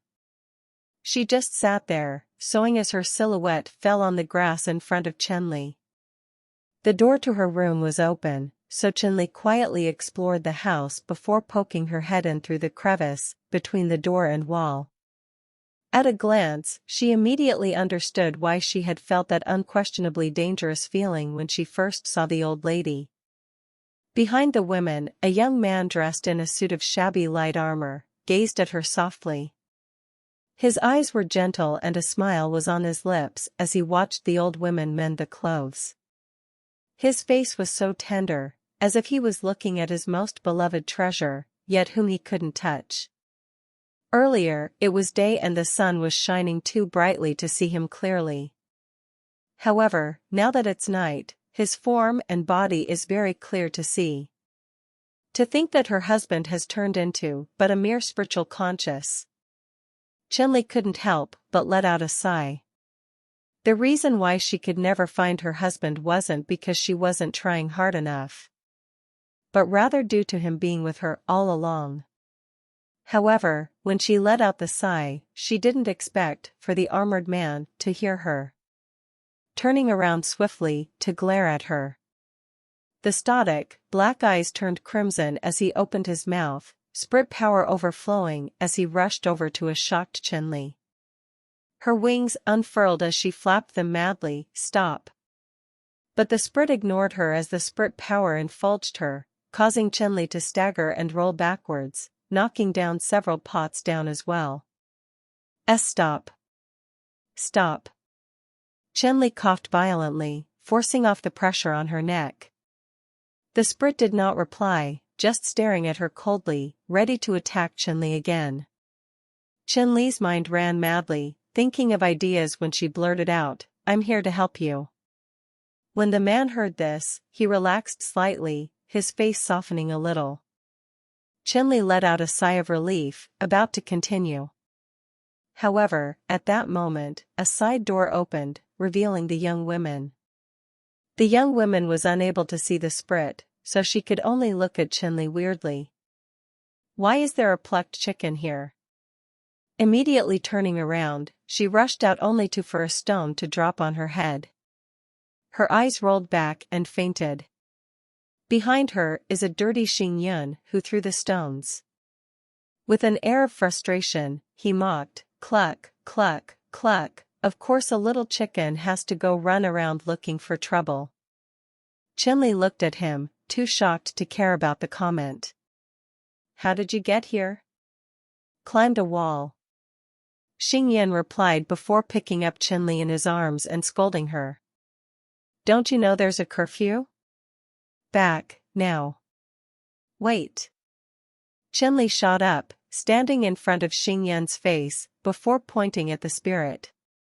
"Don't you see that?" Welcome to my channel. This is the audiobook, Accompanying the Phoenix. Chapter 6. So the results, are you satisfied? Shen Li knew that he was talking about the couple's affair. She stayed silent before opening her beak. These results, 15 years long overdue. Even if it was done then, the result would have still been one of grief. When one has died, no matter the time, no matter the outcome, the result always wouldn't be good. Rongjun smiled lightly. "Oh? So you actually do have sentimental feelings to mortals." "On the battlefield, I have watched far too many die, their souls led astray." Shen Li's tone was heavy, serious, and stricken with an undertone of grief. "I do not know if I have done the right thing and helped the woman today, so I do not know if these results are good or not. However, if I had a family with loved ones waiting for me and died, the thing I would desire most is for them to forget about me. Quickly forget and move on, not wallowing in the past, only in the future can they be happy and lead a real life." Rongjun hesitated with a complex look on his face, but a smile forcibly restrained on his lips. "Stupid chicken. If leave the past locked away, then we cannot truly experience life. In his arms, Shen Li poked out her head to look at him before settling into a comfortable position and said, "You are also right. Let's go home." Xingyun, with Shen Li in his arms, soon reached the courtyard. The two swiftly opened the door and entered the home, the two too tired to sense the person hidden in a cloak within the courtyard. When the two went deeper into the room, she came out. It was woman once hit by Xingyun with the stones. As she watched the duo walk away, she couldn't help muttering, "Ah, gods. Madam, they really are gods." Incense wafted out of the house, ebony wood reflecting the light to where a man sat, writing calligraphy as he listened to his subordinate's report. He sat aside the pen, his voice smooth as he spoke. "Is this the truth?" The man trembled as he kneeled beneath him. "Even if you gave me 10x the guts, I would still not dare to lie to the prince. For the past few years, my sister-in-law was insane after the loss of her husband. However, for the past 2 days, she had calmed down, behaving like one normally would. It was believed to be the work of the gods. My wife had personally witnessed it, but fell into a coma and was unable to retell the whole story. However, all the neighbors had seen a huge flash of gold light on that day. Also on that day, the deity gave his chicken his coat and transformed her into an immortal beauty. The woman wore it, but when he turned her back into a chicken, he had forgotten it there. That seems interesting." The man's phoenix eyes curved up. "Fu Xing, bring that man here into the palace, let's see what his ability truly is." "Yes." Within the small courtyard, it was as calm as always. The grapevines grew just right, blocking the sun and providing shade for the increasingly hot temperature. Xingyun laid down on the cool grass to rest when he suddenly felt the edge of the rocking chair hitting him. He opened his eyes to peer at Shen Li, who was sitting on the rocking chair. "AI, why can't you change me back already?" Shen Li rocked the chair on him again, angrily shouting, "On that night, even with drained power, you obviously succeeded in turning me back to normal, no? In the past 2 days, you've recovered almost all of your power, so why won't you change me back?" Xingyan blinked lazily, before turning his head back, to ignore Shen Li. "Quiet." Xingyan looked at the clothes Shen Li had dragged over and lazily replied, "Get inside the clothes and change into it. If you were to appear as a human without it." "Better not."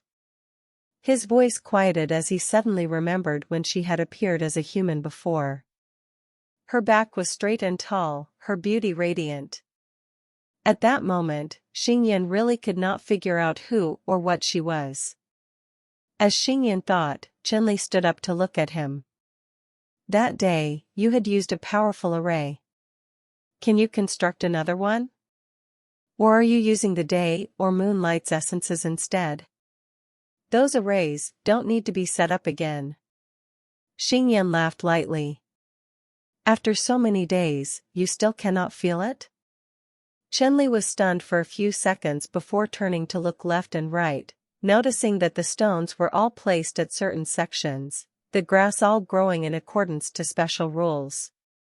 Although they look very old, if one looked closely, they could see that it formed a line. At first, Shen Li was confused, but now it came crashing to her. It was an array. No wonder her physical recovery was so fast, it was actually due to this array all along. "Xingyun, the more I get to know you, the more mysterious you seem to be." Shen Li started to inspect every inch of the small courtyard before squatting in front of Xingyun. "Although your abnormal fate as a human could be put into consideration, it still doesn't explain how you could possibly have such a mastery over these arrays and magics. With so much power. In the end, what will you do for the people?" Xingyan only smiled lightly. "Good people. You are so eccentric." Shen Li paced, saying, "Your temperament is weird, your behavior is so weird, so weird. You look and treat me normally, despite my current form." Shen Li walked in a circle. No feathers, able to talk, even being able to change into a human form, yet not the least bit curious nor afraid of me. You even let me stay home alone and do as I wish. Xingyun, have you already foreseen the future roads? The result of this? Did I not already say, fortune-telling is not a good skill? I do not like doing it.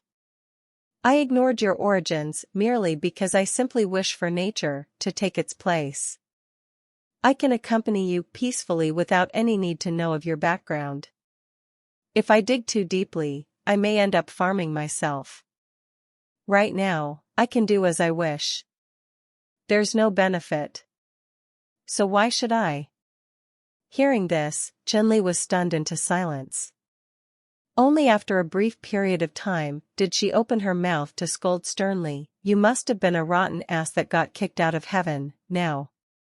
Hearing this, Xingyun was confused before breaking out into a laugh. Throughout the rest of the morning, Xingyun kept silent. When it was time for lunch, he opened up the packet of bacon and ate it all up, not leaving a crumb. He didn't spare a glance at Shen Li, who was sitting next to him throughout the entire meal. After he was done eating, he picked up Shen Li and placed her in front of the empty plate.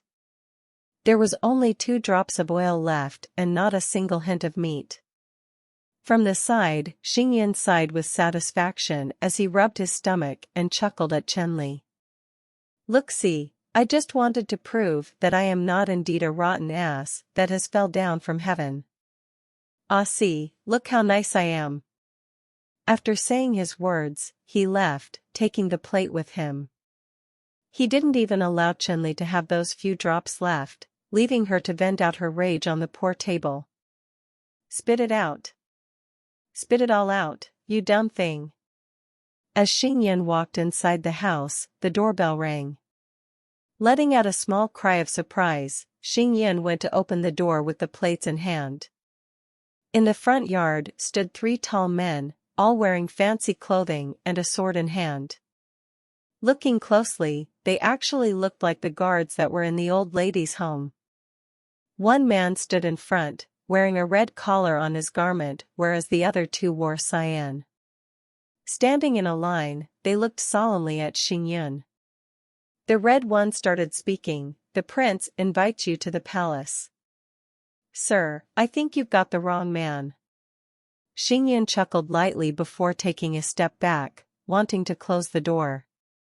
Suddenly, the 2 men previously standing silently had grabbed him roughly on each side, and without explanation, began forcibly drag him out of the home.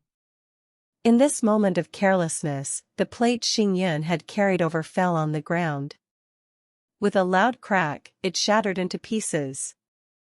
Yet the red-collared man didn't blink an eye as he continued to stare straight at Xingyun, saying, "Whether or not we found the right person, we shall naturally take all responsibility. If you will, please." Xingyun acted like he didn't hear anything, only lifting his lip into a thin smirk. "I do not like being forced to do thin dash." Before he could finish, the red-collared man had already thrown a punch straight at Xingyun's stomach, forcing him to double up in pain, unable to stand up for quite a while. Not bothering to wait for Xingyun to recover, the red-collared man dragged him out onto the road. "I also do not like people who talk back to me with nonsense." His eyes held contempt as he stared at Xingyun before waving his hand. "Take him away." The other 2 cyan-collared men dragged Xingyun through the road, not caring about how beaten up he was. However, Xingyun lowered his body weight and dug his heels into the ground of his front yard, refusing to leave his property despite how injured he was. During his struggle, he had accidentally kicked one of the stones upside down. A moment later, a bright array of golden light flashed from the house. From within the light, a woman's voice yelled angrily, "Go ahead and beat him until he spits blood, then scram." Hearing this, despite his pain, Xingyun managed to let out a weak laugh. "Who?" The red-collared man who was about to initially kick Xingyun again, turned around to see a figure standing amidst the golden light in front of the house. Looking closely, he was shocked to see a woman dressed in filthy clothes, her long hair bound by a piece of torn cloth walking out from the house. Although Shen Li meant her earlier words, when she walked out and saw Xing Yan's bent body in front of the guard, her brows wrinkled with distaste. Shen Li stared at the red-collared guard, saying angrily, "Who are you, to injure my people into such an extent, to dare anger this girl under her present state? Are you too ignorant, or are you simply just wishing to die?"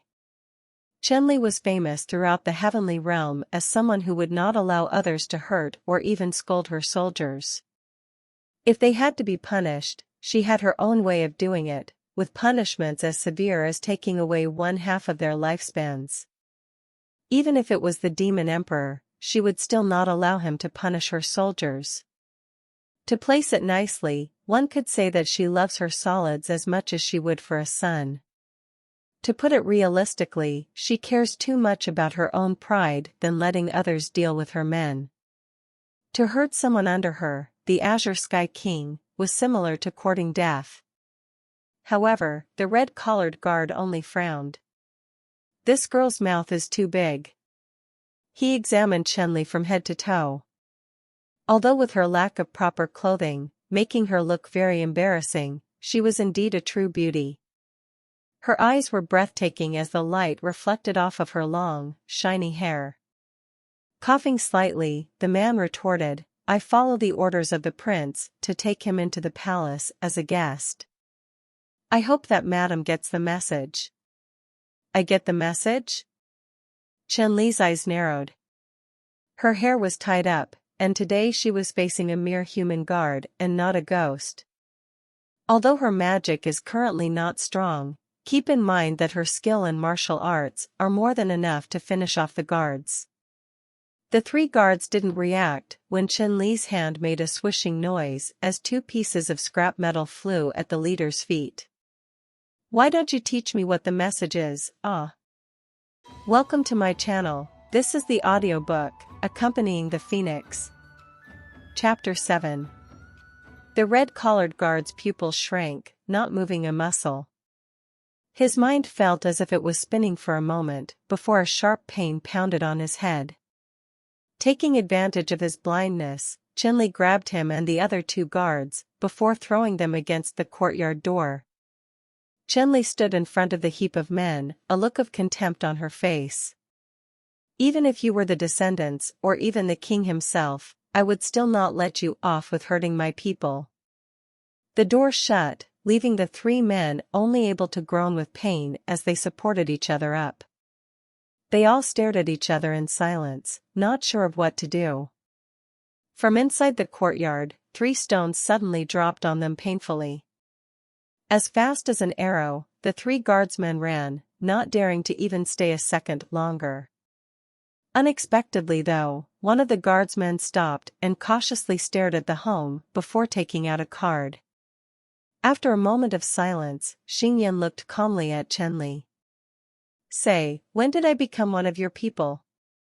A faint smile was on the edge of Xing Yan's lips as he clutched his stomach painfully.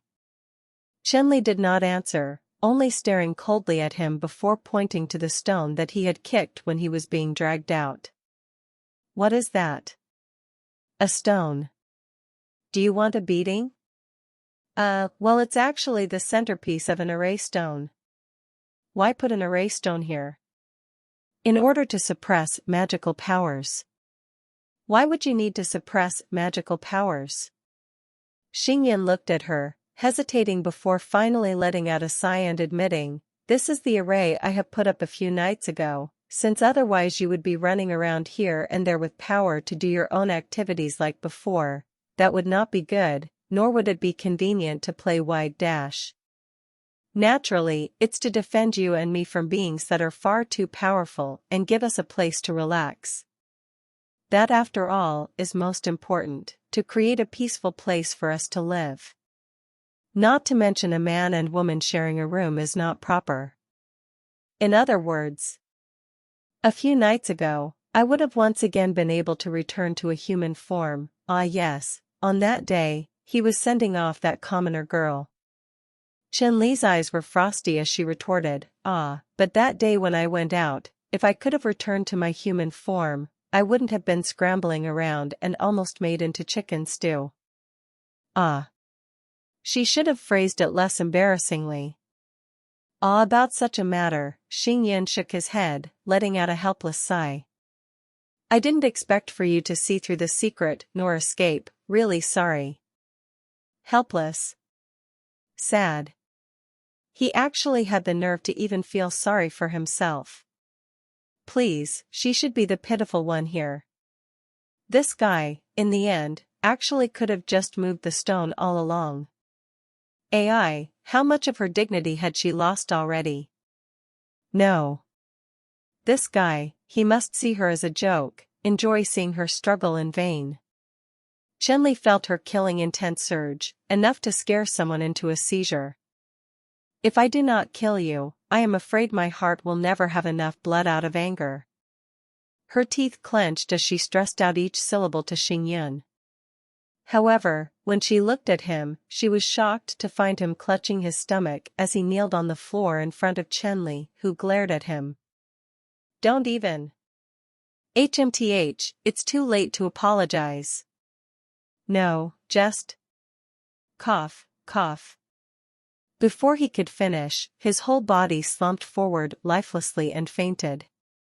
Shen Li felt shocked as she watched him, hurriedly catching him.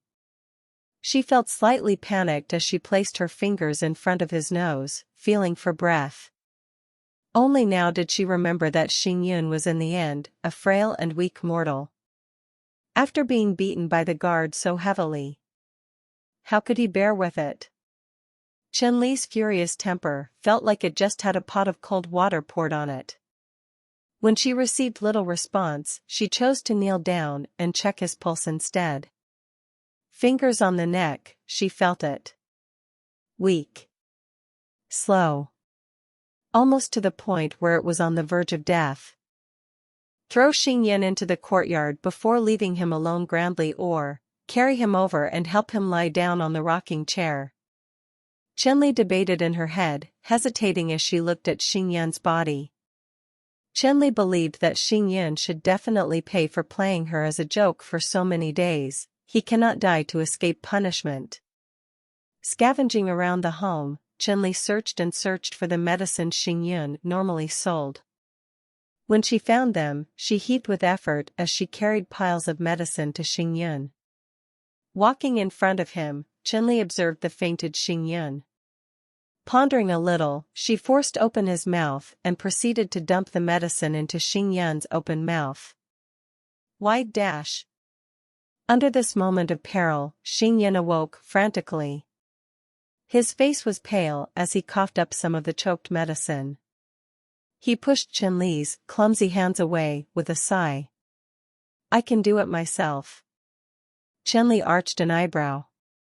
"Were you simply acting out of cowardice?" No, earlier, I really did faint.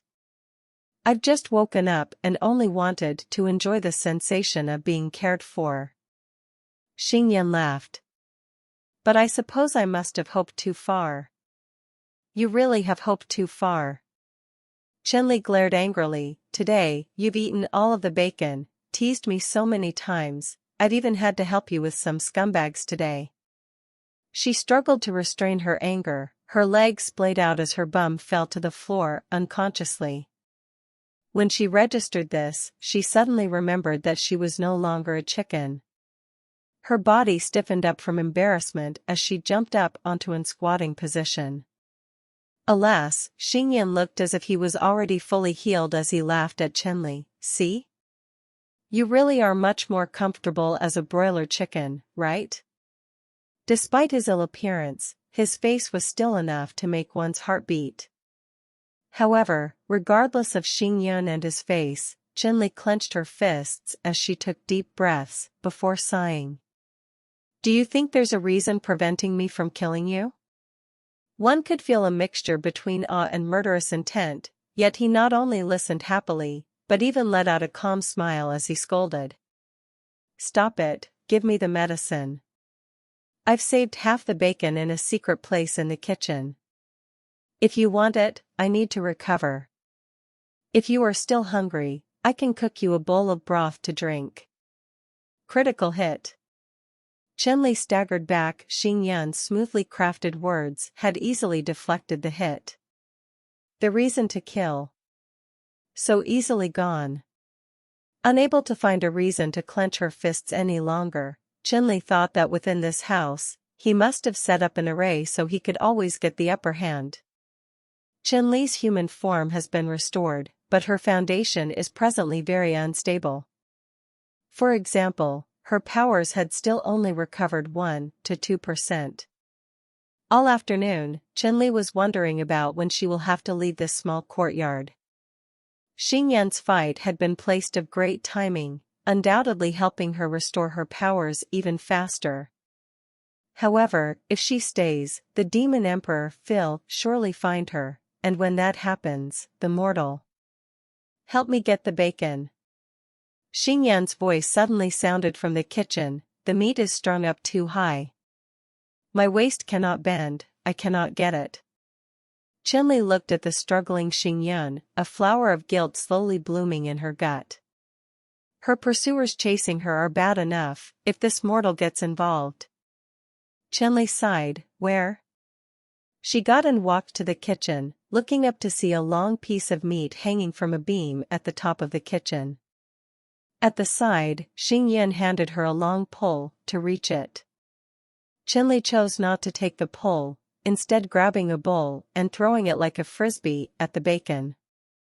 The bowl cut the string holding up the meat and flew back through the air with a graceful curve, just in time to catch the bacon before flying safely down in Shen Li's hands. Showing off such a skill, Shen Li naturally felt very proud.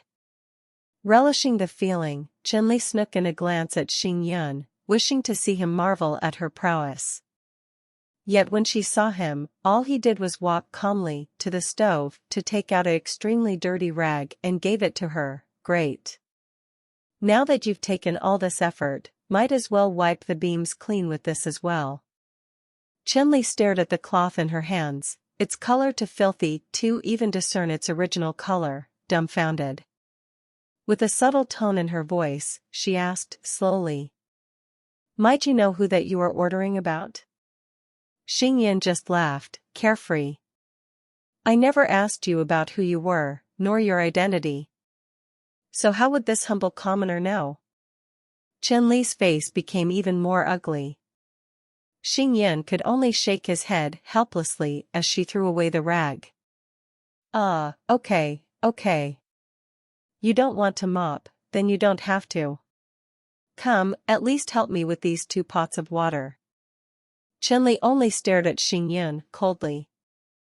In response to this, Xinyan folded, his arms clutching his stomach as he cried out, It hurts. Doing this all to feed you. My injury hurts. Shen Li just clenched her mouth as she twisted past Xinyan.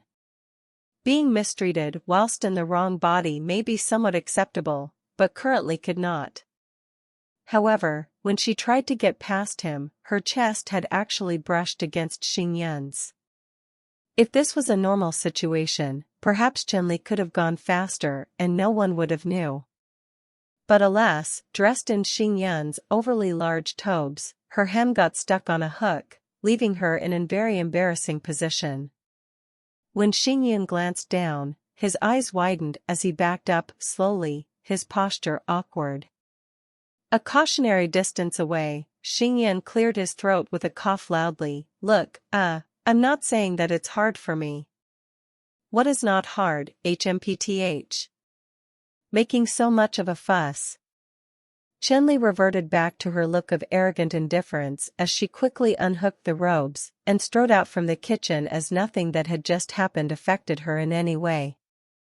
Xinyan leaned on the stove, not moving.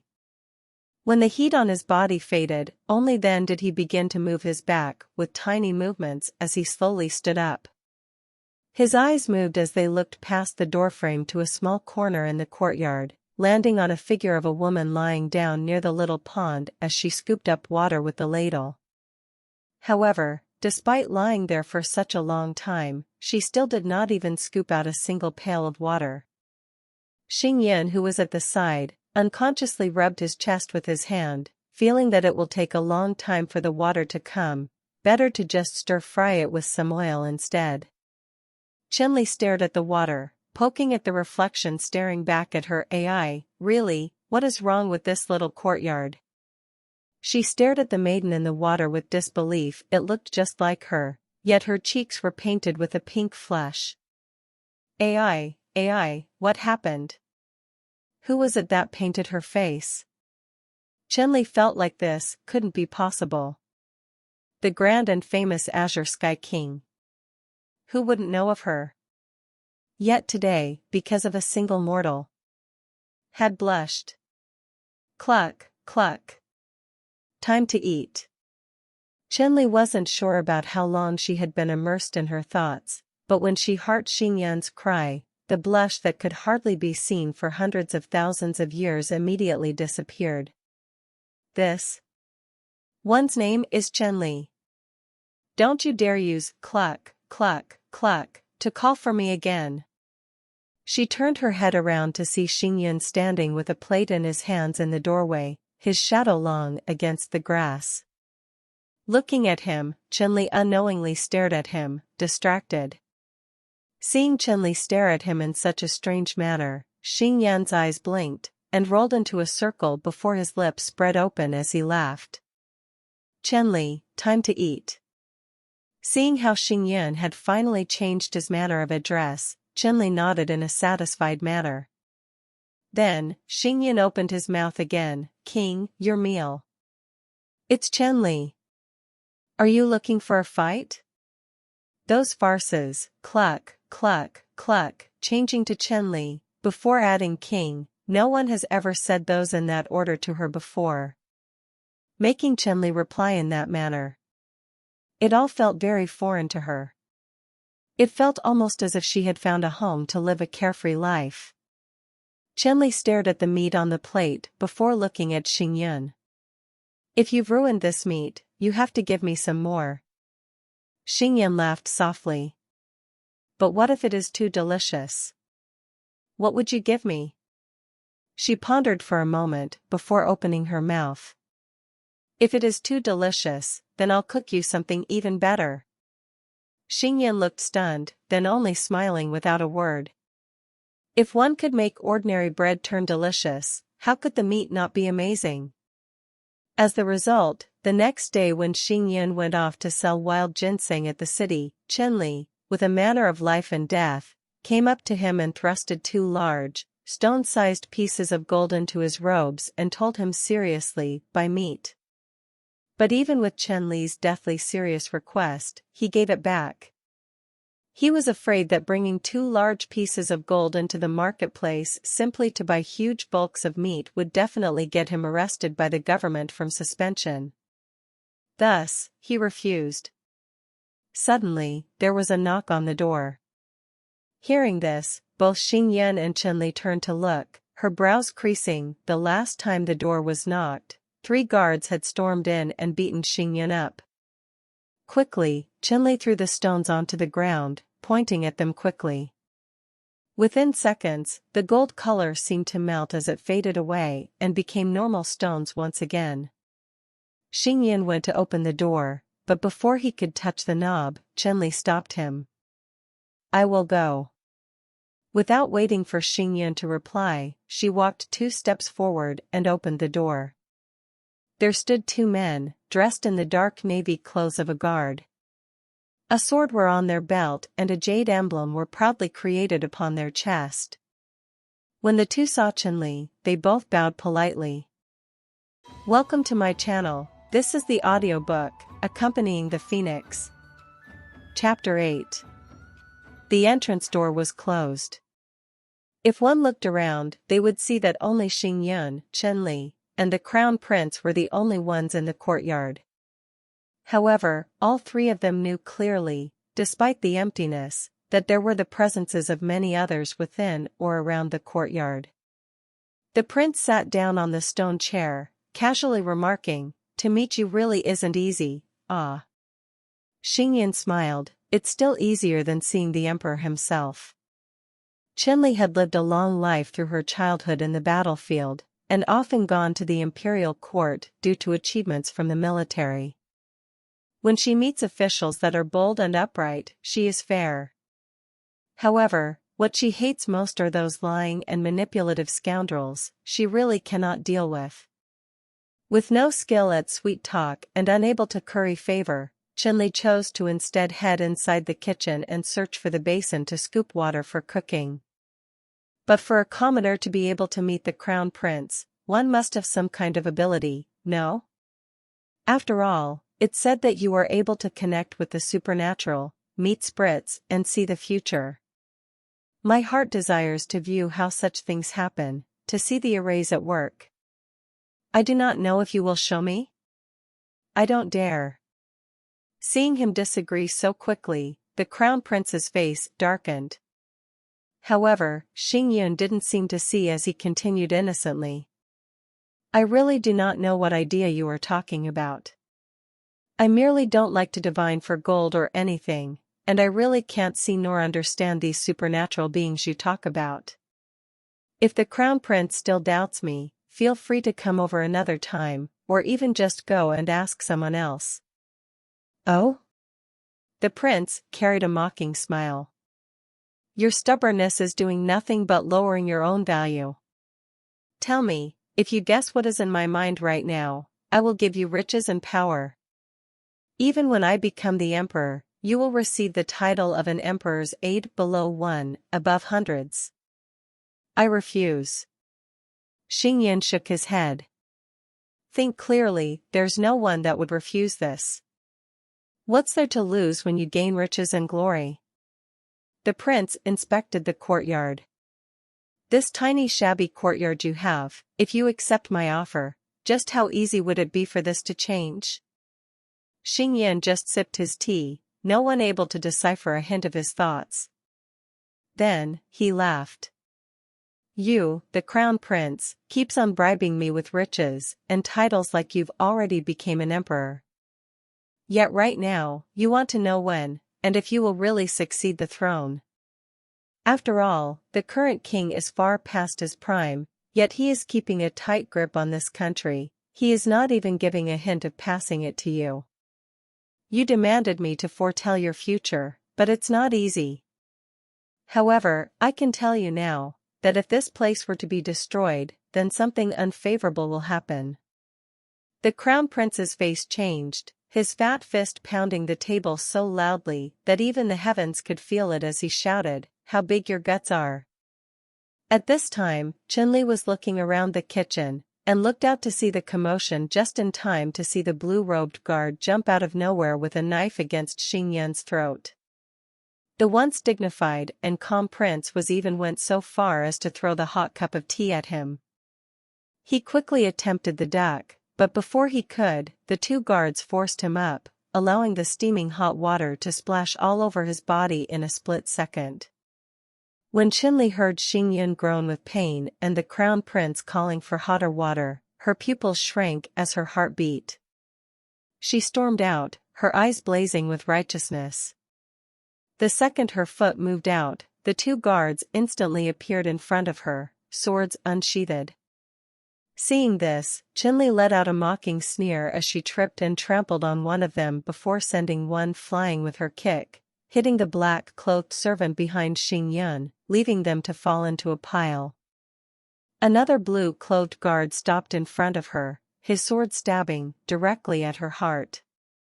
But before it could reach her, her hand slid out and gripped the blade with fingers.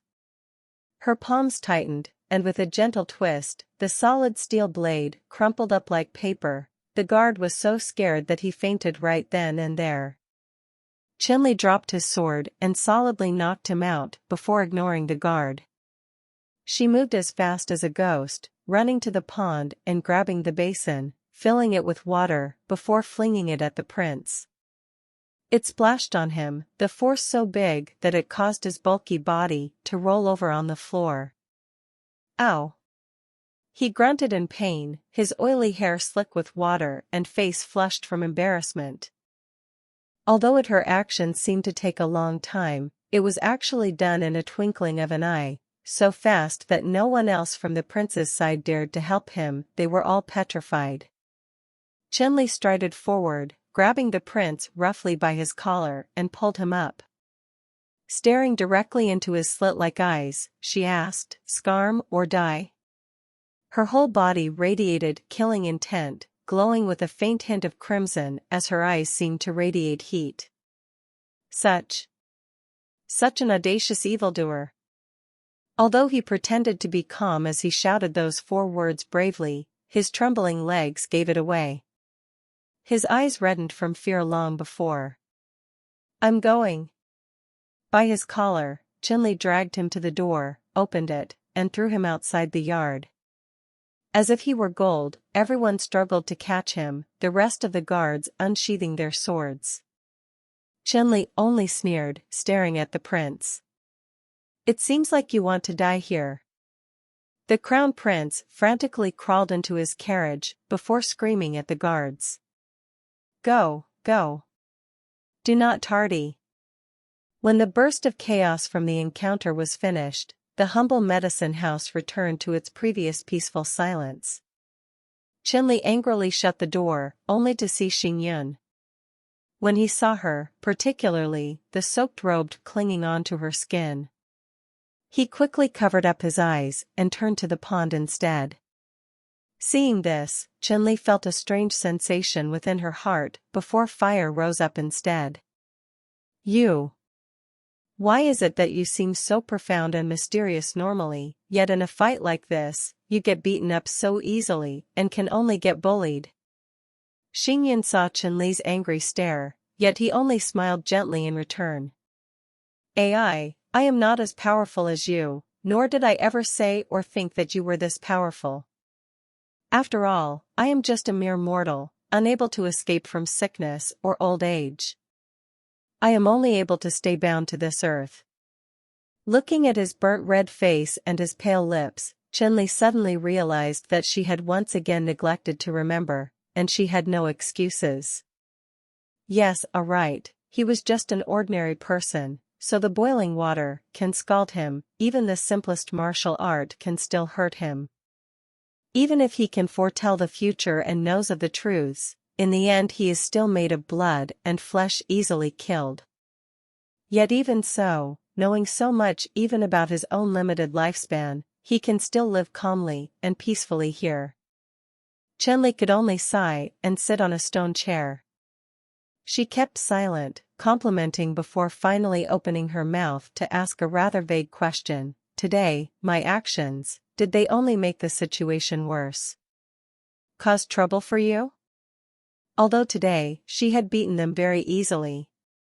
But as the Azure Sky King, she knows that these actions of provoking royalty might invite more trouble, especially knowing from experience. If the knowledge of devils and magic are revealed to the kingdom, they will surely struggle to obtain it for themselves. "No, it wasn't you. It was just me who created the hole, and you've only poked it bigger." Curious, what did you tell him? Xingyun laughed in reply. "To summarize it, you could say that he wanted me as a subordinate, but I did not want him to threaten me, and replied with a comment about his fat. He irritated me, so I made fun of his body and hands, then you know the rest." He shook his head helplessly. "I guess you really shouldn't talk about one's figure. Perhaps it's just your cheap mouth, ah." His lips suddenly changed into a slight smile. That man and his stubborn arrogance, he was always looking forward and plotting to his father and brother's early death. If the country was to be handed down to that kind of trash, I'm afraid that life will be ruined. He stopped talking and instead looked up at the stars in the sky, those who represent heaven. He looked for a long, long time before speaking again. All the land under heaven are perhaps afraid to acknowledge a new master. Shen Li felt strange. Don't like to foresee the future? This is not foreseeing. It's only me being concerned about the sake of this nation and what happens to us. He got up and started walking back inside, his voice distant. This is his current nature that is slowly coming out. As for the future, nevertheless, it's possible that his character may change in a better direction. His words being so unfathomable and mysterious. In the end, Shen Li really can't decide if he is strong or weak. Shen Li, please come and help bring some water to create an ointment from the herbs. Otherwise, my face would be left with a nasty scar. Shen Li clenched her teeth. You really know how to take advantage of people. As soon as she finished, she realized something. Why must I help you in the first place? Whether if it was the prince or the guards, they were all your fault, no? After all, the only thing she has to consider is when she can recover and get out of here. When she was done, from the kitchen responded with 2 hacking coughs. Her originally angry expression converged in a sigh before obediently going to the pond to scoop the water and hailed it back to the kitchen. Go back and rest, she said helplessly as she squeezed by him from the edge of the stove. I'll handle it. Xingyan could only stare blankly as he was moved to the side, watching as Shen Li searched impatiently through the cabinets for the medicine. Finally, she could only turn sheepishly to Xingyan. Where do I get the ointment? A smile started to spread from Xingyan. Or should I just get it instead? Unable to help, Shen Li could only stand to the side as she watched him adeptly beat the medicine. Despite staying for so long, it was rare for the two of them to be in a calm and peaceful silence. As she thought, Shen Li suddenly asked, if I wasn't here today, then what actions would you've taken instead? Obviously you would have been unable to defend against the beating, but you still would have retaliated somehow or pretended to be more contempt, right? If you weren't here, I would naturally not be as rampant. Xingyan spoke as he swirled the pot of stewing medicine. If you aren't here, he continued naturally, a slight smile on his face. Shen Li felt a small burst of surprise as she stared at him, although he didn't turn to reply. You are far more aggressive than me, ah. Unlike my easygoing attitude, I have a valiant aura around my body rendering everyone in awe. Very handsome. Handsome? Handsomeness? Aura? There was actually man so shameless and arrogant to say this in front of her. Shen Li felt so angry that her body once again emitted a murderous intent, but that soon turned into helplessness. AI, what can she do? Shen Li glowered at Xingyan as she examined the side of his smiling face. Although there were still patches of red, it did not affect his overall appearance, nor Shen Li's stirring heartstrings. Give me the cloth, the pot is too hot, you cannot hold it. Xingyan seemed to say something, but Shen Li was lost in her thoughts and the words fell to the back of her mind. She was still in a somewhat confused and irritated state. When she snapped out of it, Shen Li was suddenly aware that Xingyan had long turned around and was looking at her. Shen Li moved her eyes, and instead moved her hands towards the medicine pot. Before Xingyan could stop her, she had already grabbed the scalding hot pot by the handle. The hot surface was grabbed, the medicine inside spilling. However, she still did not let go until she put the pot down. When it was set, she glanced at her burnt hands and only blinked twice, wiping it behind her back, before telling Xingyan, the medicine is done now. Xingyan could only stare, stupefied. Despite the calm smile on her face, he could see that Shen Li were hiding her hands behind her back, fanning to cool the pain. Xingyan sighed. Even if this is a female's home territory, and you wish to lead, in times like these, relying on a man is fine too. He gently pulled out Shen Li's hands from behind her back and carefully inspected it. Despite the heat, it was only red with a little bit of swelling. However, if this was an ordinary person's hand, they would have already been badly burnt. Although a man isn't even this reckless. Luckily, this burn ointment, now that it's done, can be used to treat both of us now. When Xingyan held her wrist, Shen Li was unused to it and uncomfortably pulled back her hand. After deliberating for a little, she decided to change the topic. Yesterday, when I called you a rotten ass that has gotten kicked out of heaven, you were so angered that you took all the bacon and mocked me relentlessly with it. Yet today, when you got burnt with tea spilled all over you by the crown prince, you are not even the least bit upset. Or is it that you think it's fun to mock me? You believe that I'm not angry? Xingyan crumbled up the rest of the herbs to add it to the mixture. I'm simply not in a hurry to deal with him. Shen Li felt surprised and looked at him. You? Deal with the crown prince? Xingyan smiled. I myself cannot do anything, but others can. Shen Li, tomorrow, accompany me to go out. Oh, wait, what? Why do I need to accompany you? Welcome to my channel. This is the audiobook, Accompanying the Phoenix. Chapter 9. Why Shen Li should accompany him is obviously, for the sake of that stupid prince. After offending the crown prince in such a manner, there would be no short of killers waiting for the duo. Although there is no great benefit for the prince's side, if Xingyan tells the emperor of his knowledge and conspiracies, then it would cause much trouble. Therefore, he must kill Shen Li, and of course, Xingyan secretly. Yesterday, outlining it clearly, it was obvious that Xingyan himself is rather a simple and defenseless figure. However, Shen Li is capable of causing a major threat to the crown prince.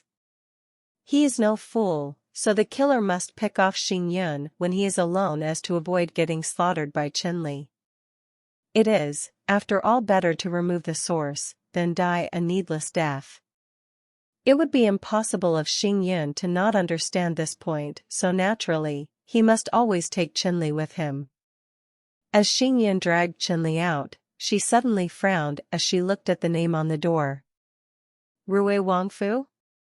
He nodded. The current emperor has 7 sons. The crown prince from earlier is the firstborn of the current empress, whereas Rui Wangfu is born from a concubine.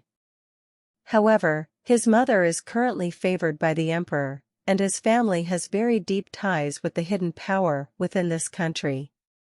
If you want to find someone that can oppose the crown prince, it can only be him. Shen Li felt surprised. You usually are so indifferent to these things, yet you know so much. Before last night, I really was clueless. Xingyan smiled. But to clean up this mess, I have to make preparations. Just as he finished speaking, the sound of a whip sliced sharply through the air from the corner of the street. The trampling of hooves ran down through the road before stopping sharply at the edge of the house, and soon, a grand carriage escorted by guards appeared. Xingyan slowly walked forward and shouted loudly. Fortune teller Xingyan sees Prince Rui. He kept silent for a moment before opening his mouth. Fortune teller? His voice was not very nice, resembling a sneer as he said, a brave fortune teller. Currently, don't you know that what the people loathe most are swindlers? This prince is no different. Xingyan only smiled. If your highness takes me as your strategist, then I can present my next plan for you, one that could even help you succeed the throne from the crown prince. I do not know what your highness thinks. Why should this king believe you? Last night, the crown prince came to my abode, just to request for my aid. However, Xingyan paused, not finishing his sentence. Your Majesty, if you wish to continue our conversation, we can go inside. The carriage curtain opens, revealing a handsome man dressed in an embroidered garnet robe. Although he could be considered as very good-looking, a hideously deep scar sat on the left side of his forehead, extending all the way to his mouth. Even Shen Li couldn't tell what the weapon which was used to create this was. Shen Li secretly thought that emperor must have done something and offended the heavens, thus retribution went to his son. The prince examined Xingyun and took a glance at Shen Li. Finally, he waved his hands, his husky voice sounding. "Take them to the backyard." Within the palace, there were many pavilions and courtyard. There were many warehouses, marketplaces, and houses. It had everything. Where Shen Li was born, it was a desolate wasteland. It was constantly filled with scoundrels, fog, and the soul as well as remains of the deceased, haunting the place as evil spirits. It didn't even have a single blade, never mind here, where it is filled with countless flowers and glittering lakes. But despite its beauty, Shen Li didn't like the palace at all, and would still prefer her birthplace. The palace stank of vile depression, making her feel very somber. The atmosphere was stiffened, as if bound by countless rules and overloaded by stress. Compared to Xingyun's courtyard, although it was minor in comparison, the atmosphere was so free and relaxing. This place has even less freedom than the demon world. With the crown prince's attendant leading them to a pavilion's garden, they took a seat. Prince Rui was courteous as he too took a seat. They both did a ceremonious gesture to each other before starting to chat. From a distance, they looked just like two officials discussing politics together. Seeing this, Shen Li began to feel woozy with boredom. Luckily though, it seemed that both Prince Rui and Xingyun are engrossed with their discussion, and her martial arts is quite powerful. Thus, Shen Li left the courtyard and easily shook off the servants tailing her. Such a good palace, Shen Li decided to explore. Her eyes lit up. Not far sat a pond, and within that pond was a beautiful lotus amidst blooming. Her hand reached out to pluck it, but suddenly a feminine voice screamed behind her. "Don't touch my lotus." Shen Li heard her and moved back her hand before turning her head sideways to look at the caller. Suddenly though, the woman who was calling her had suddenly appeared next to her and leaned on the fence, anxiously staring at the lotus. However, the fence was short, and within seconds, more than half of her body was over the fence, about to fall. Hands moving quick, Shen Li grabbed the woman by the strap and pulled her back before she could fall. Despite her successful save though, Shen Li hadn't controlled her strength, and her belt got caught, ripping away. The girl's formal dress fell, almost causing her undergarments to rip as well. She let out a small cry of surprise, her hands moving crazily to stop it from falling. After trying to pull the top of her garment up to cover her chest, she quickly squatted down into a ball, her head down to hide as much skin as possible, and took advantage of Shen Li's tall figure to hide herself. How smart! What a good girl! Even though she has lost her clothing, she has not lost her pride. Shen Li's heart sank. As she held the torn piece of fine cloth, she felt quite embarrassed. "I'm sorry.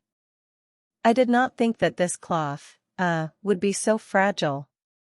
Hearing this, the girl slowly raised her head out from her arms. Her eyes were staring piercingly at Shen Li. "You are a woman?"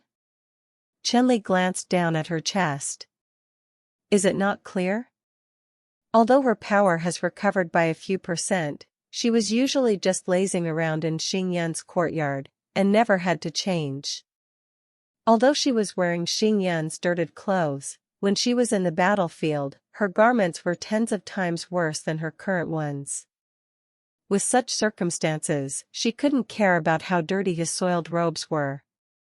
But today, when Xingyun forced her to accompany him to see the prince, he also pressured her to change and look presentable. As such, he flipped around the house, trying to find something for Shen Li to change into, only to find no such thing. In the end, she had just clapped her hands and decided to change into her normal dark clothing and bound her hair. No wonder, her hair was bound like a male, her robes were dark, strong and handsome enough. From behind, she probably really did look like a man. The lady's cheeks were still red as she shook her head shyly, her voice soft. no, still, quite obvious, but not from the back. To look at her figure from behind, it really must seem quite strange. The two maidens fell into silence. Shen Li noticed how the other's skin seemed so soft and creamy, eyebrows arched gracefully like mountains, with a pair of beautiful peach eyelids. Her appearance was extremely adorable, making one unconsciously want to play with her. Shen Li moved slightly to one side and pulled lightly on the cloth. The girl's face reddened even further and shuffled a few steps closer to Shen Li. Shen Li couldn't help but find that funny, and moved another 2 steps away, and she followed 2 more steps. Finally, the girl really couldn't help it anymore and begged Shen Li. Miss, please stop toying with me. If you would kindly so, please help me find my belt. In this state, I cannot go up and walk. Belt, I have one, ah. Shen Li stood up, finding a solution. She is wearing a purple ribbon around her waist as a belt, but rather than actual utility, it was merely for decor. However, inside her outer robes, she had a thin belt tied to her underclothes. She taking off the outer belt urgently, but the girl was too busy covering her eyes as she cried out. Ah, never mind, no need to take off. It's nothing, I just have it inside. Shen Li couldn't finish her words before she got interrupted by a sudden shout. Thief is bold to dare mess in the imperial palace. At this ironic time, Shen Li had finally gotten her belt out and was holding it in her side. The delicate maiden's belt had ripped and was currently covering her body with parts of her dress. If one looked at it from the back, with Shen Li's filthy robes, it really did look like a dirty thief had come to violate the innocent lady. However, Shen Li herself did not have a clue and was very confused, turning her head back to look at the guards, puzzled. The 2 nannies rushed to the improperly dressed pink girl, who was hastily raising her hands in a flurry. Do not come, do not come. The 2 nannies' footsteps slowed to a stop. Such a brazen thief, to dare to touch the young miss. Shen Li twitched her mouth, no. Without waiting for her to finish, the nanny started to run around and began to make a commotion to call more people. She felt a sour feeling within her heart. The girl currently had no way of wearing her dress if the 2 servants were to call many guards over, and those big, brawny men were all staring at the young maiden.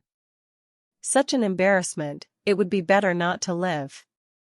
Shen Li rubbed her forehead in frustration before turning to look at the young miss. It's better for me to carry you to go run. The young miss's forehead was already beaded with sweat. Go. Go where?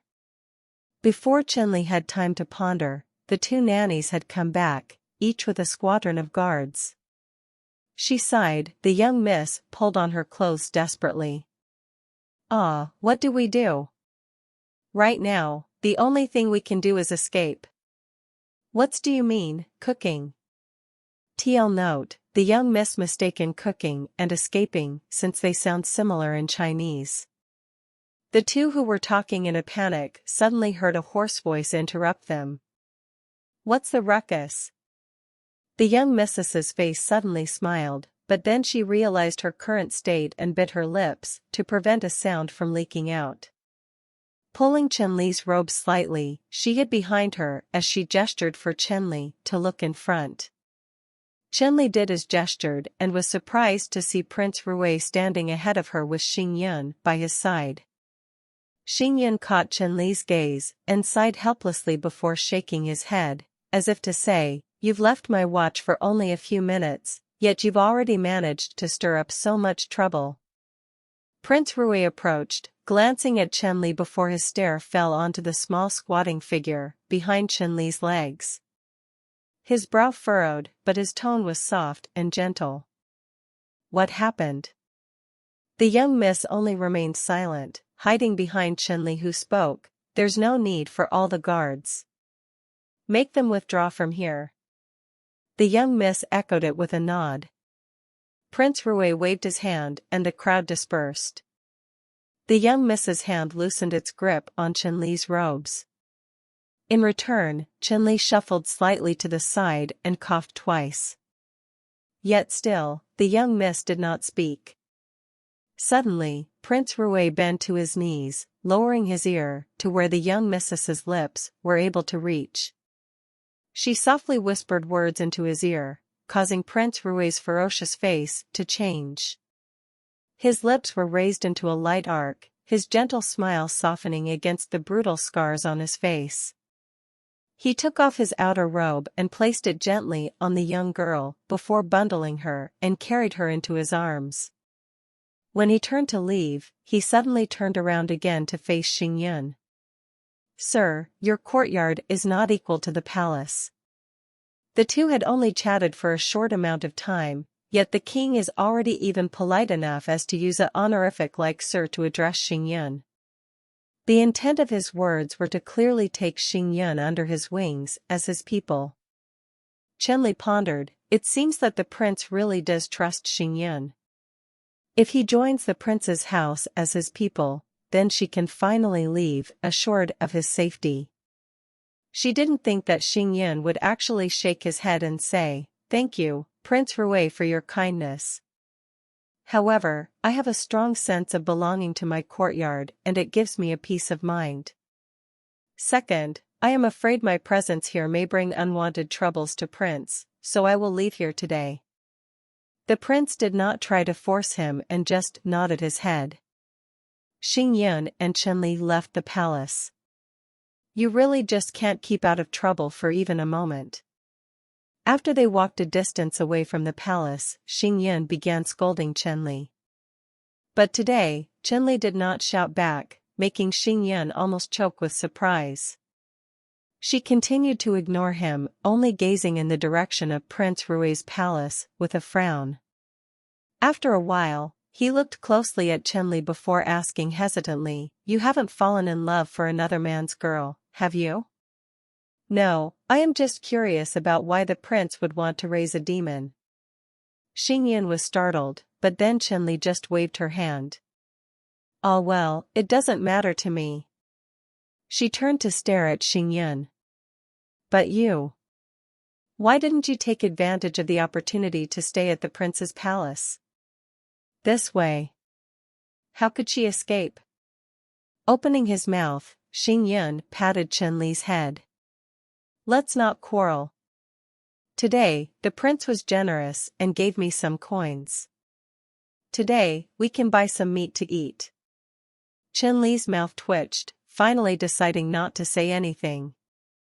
Nothing more to do, seeing how so long they've already been together, might as well help him finish this problem and protect him for a few more days. Welcome to my channel, this is the audiobook, Accompanying the Phoenix. Chapter 10. Incense wafted out, windows were covered dead tight, walls were affixed with evil warding Tasmanian.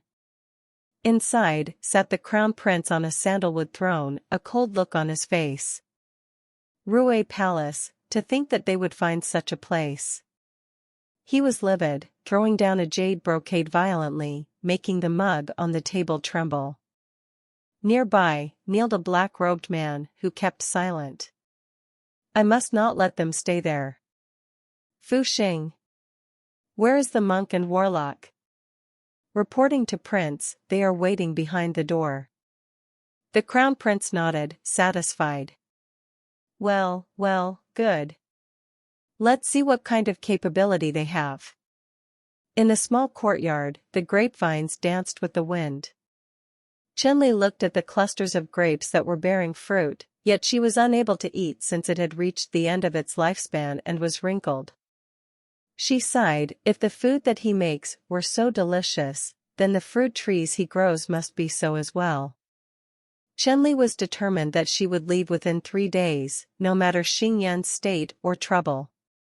She no longer has an excuse to stay, and even if she were to, she would only make things worse. The threat of the crown prince is manageable by staying in the royal palace, but the threat from the demon world. What can a mortal do against that? Bang! A sound echoed and Shen Li turned to look. From the front yard of the house where the medicine was sold, Rongjun was struggling to carry a large stone. Sweat was pouring down his face, his lips taut as he planned to move again.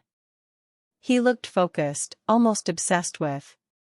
Seldom able to see Rongjun in this kind of manner, Shen Li couldn't help but stay and stare at him.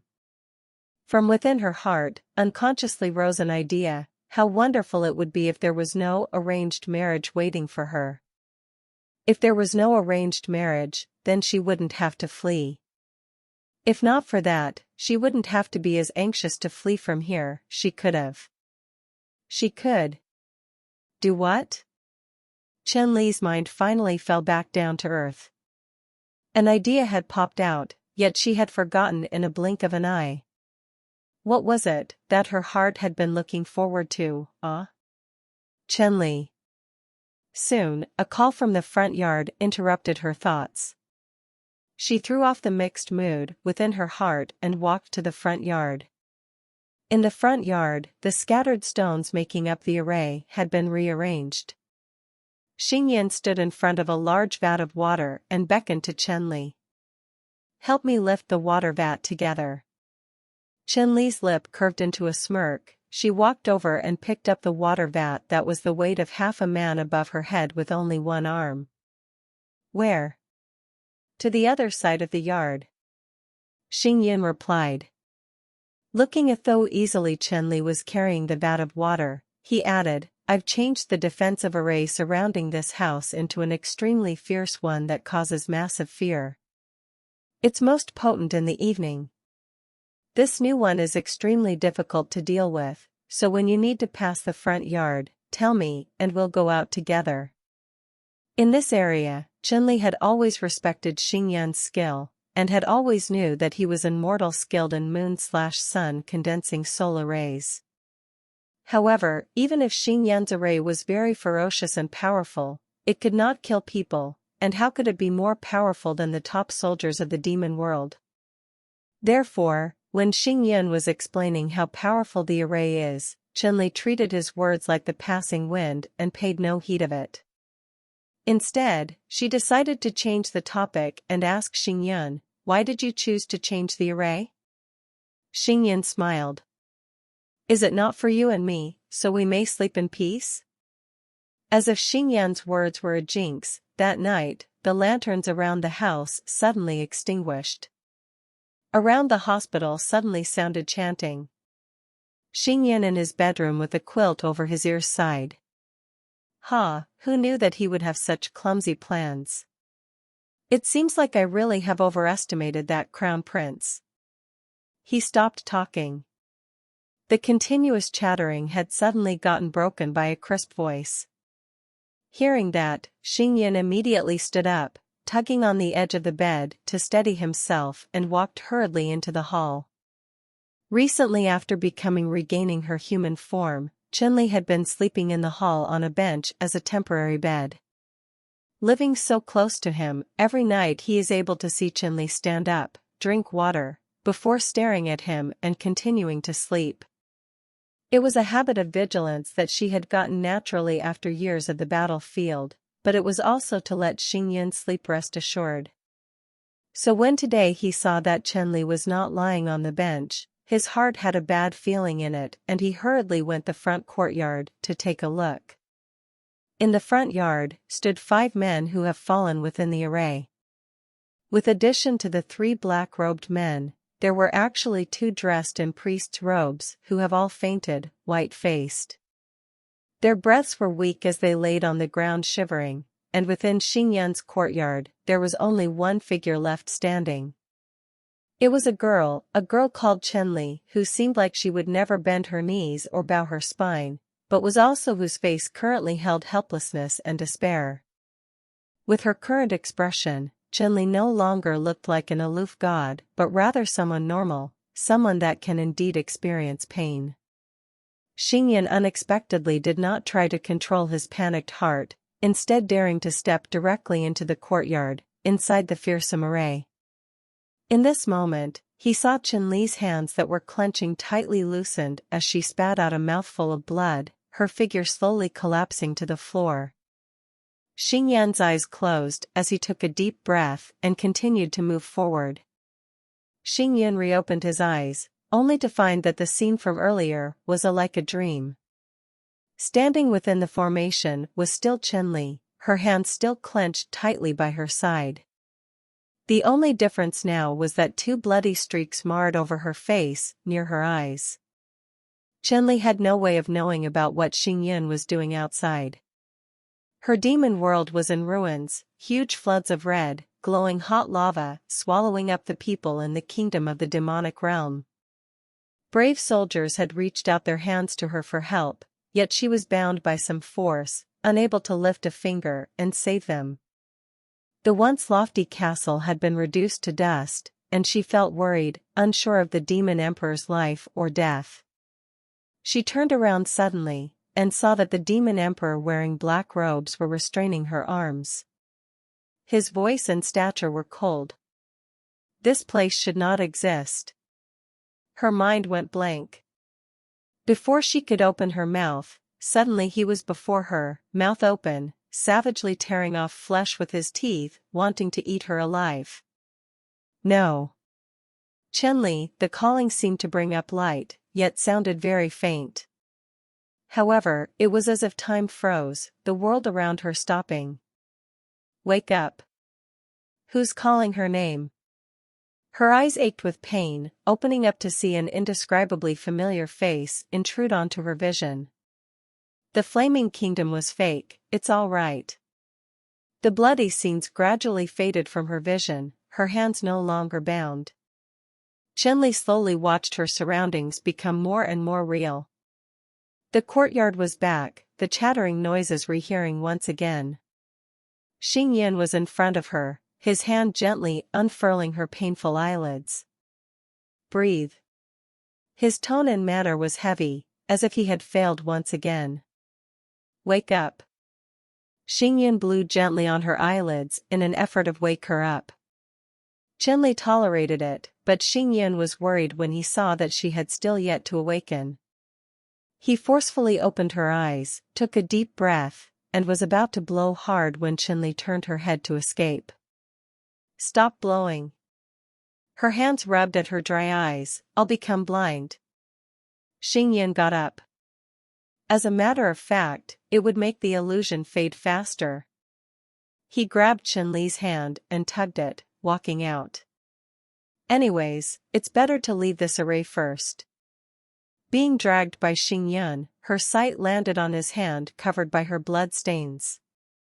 She felt startled, that's right, this array is so powerful. She looked at the Xing Yan's back absent-mindedly and asked, the fearsome array, is it because you are its maker, which is why it doesn't harm you?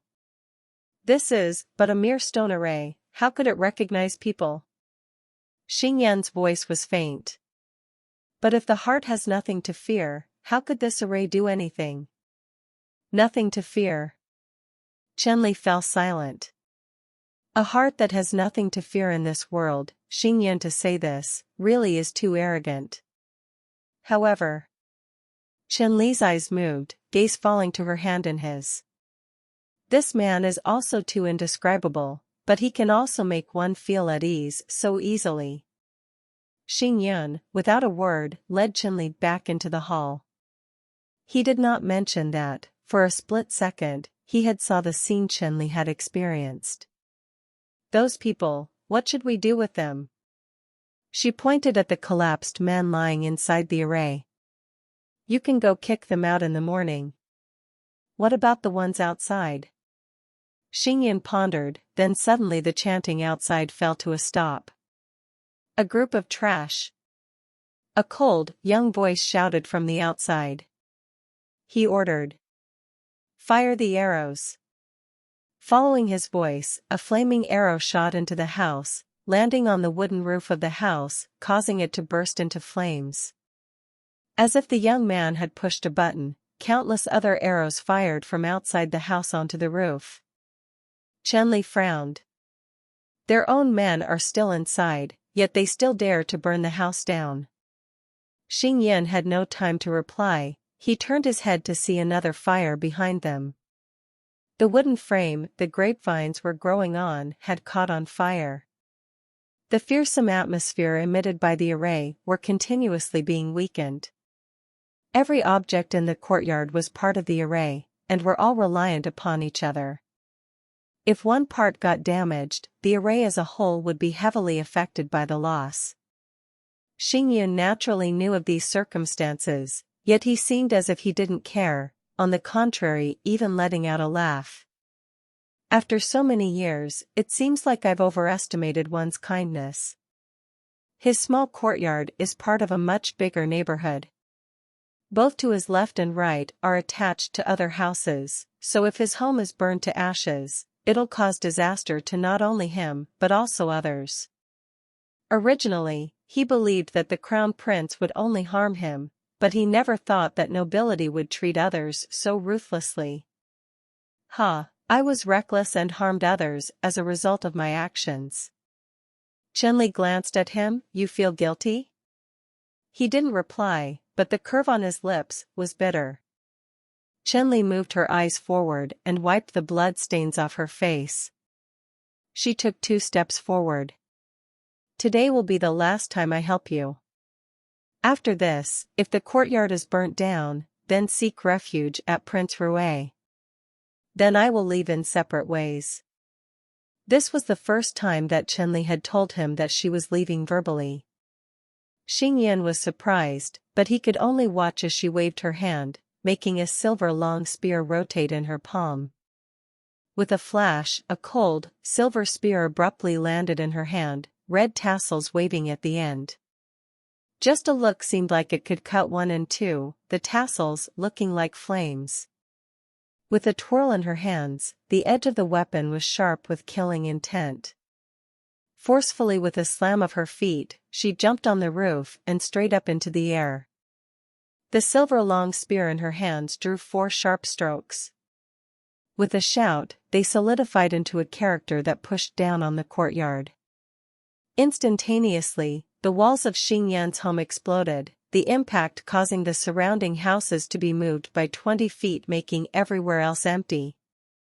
Without any strong winds, the fire could not spread, limiting the amount of damage. Shen Li's figure flashed and fell inside the barrier. This time, now that the wall is out of the way, Shen Li could clearly see the attackers. There were dozens of guards, crossbow in hand, trembling far away. The only one who still dared to face her was a young man outside the crowd, eyes coldly staring at her. Shen Li unceremoniously kicked out the 5 collapsed men from the front courtyard, into the huddled-up guards, and said slowly, "Today, this king does not wish to see blood."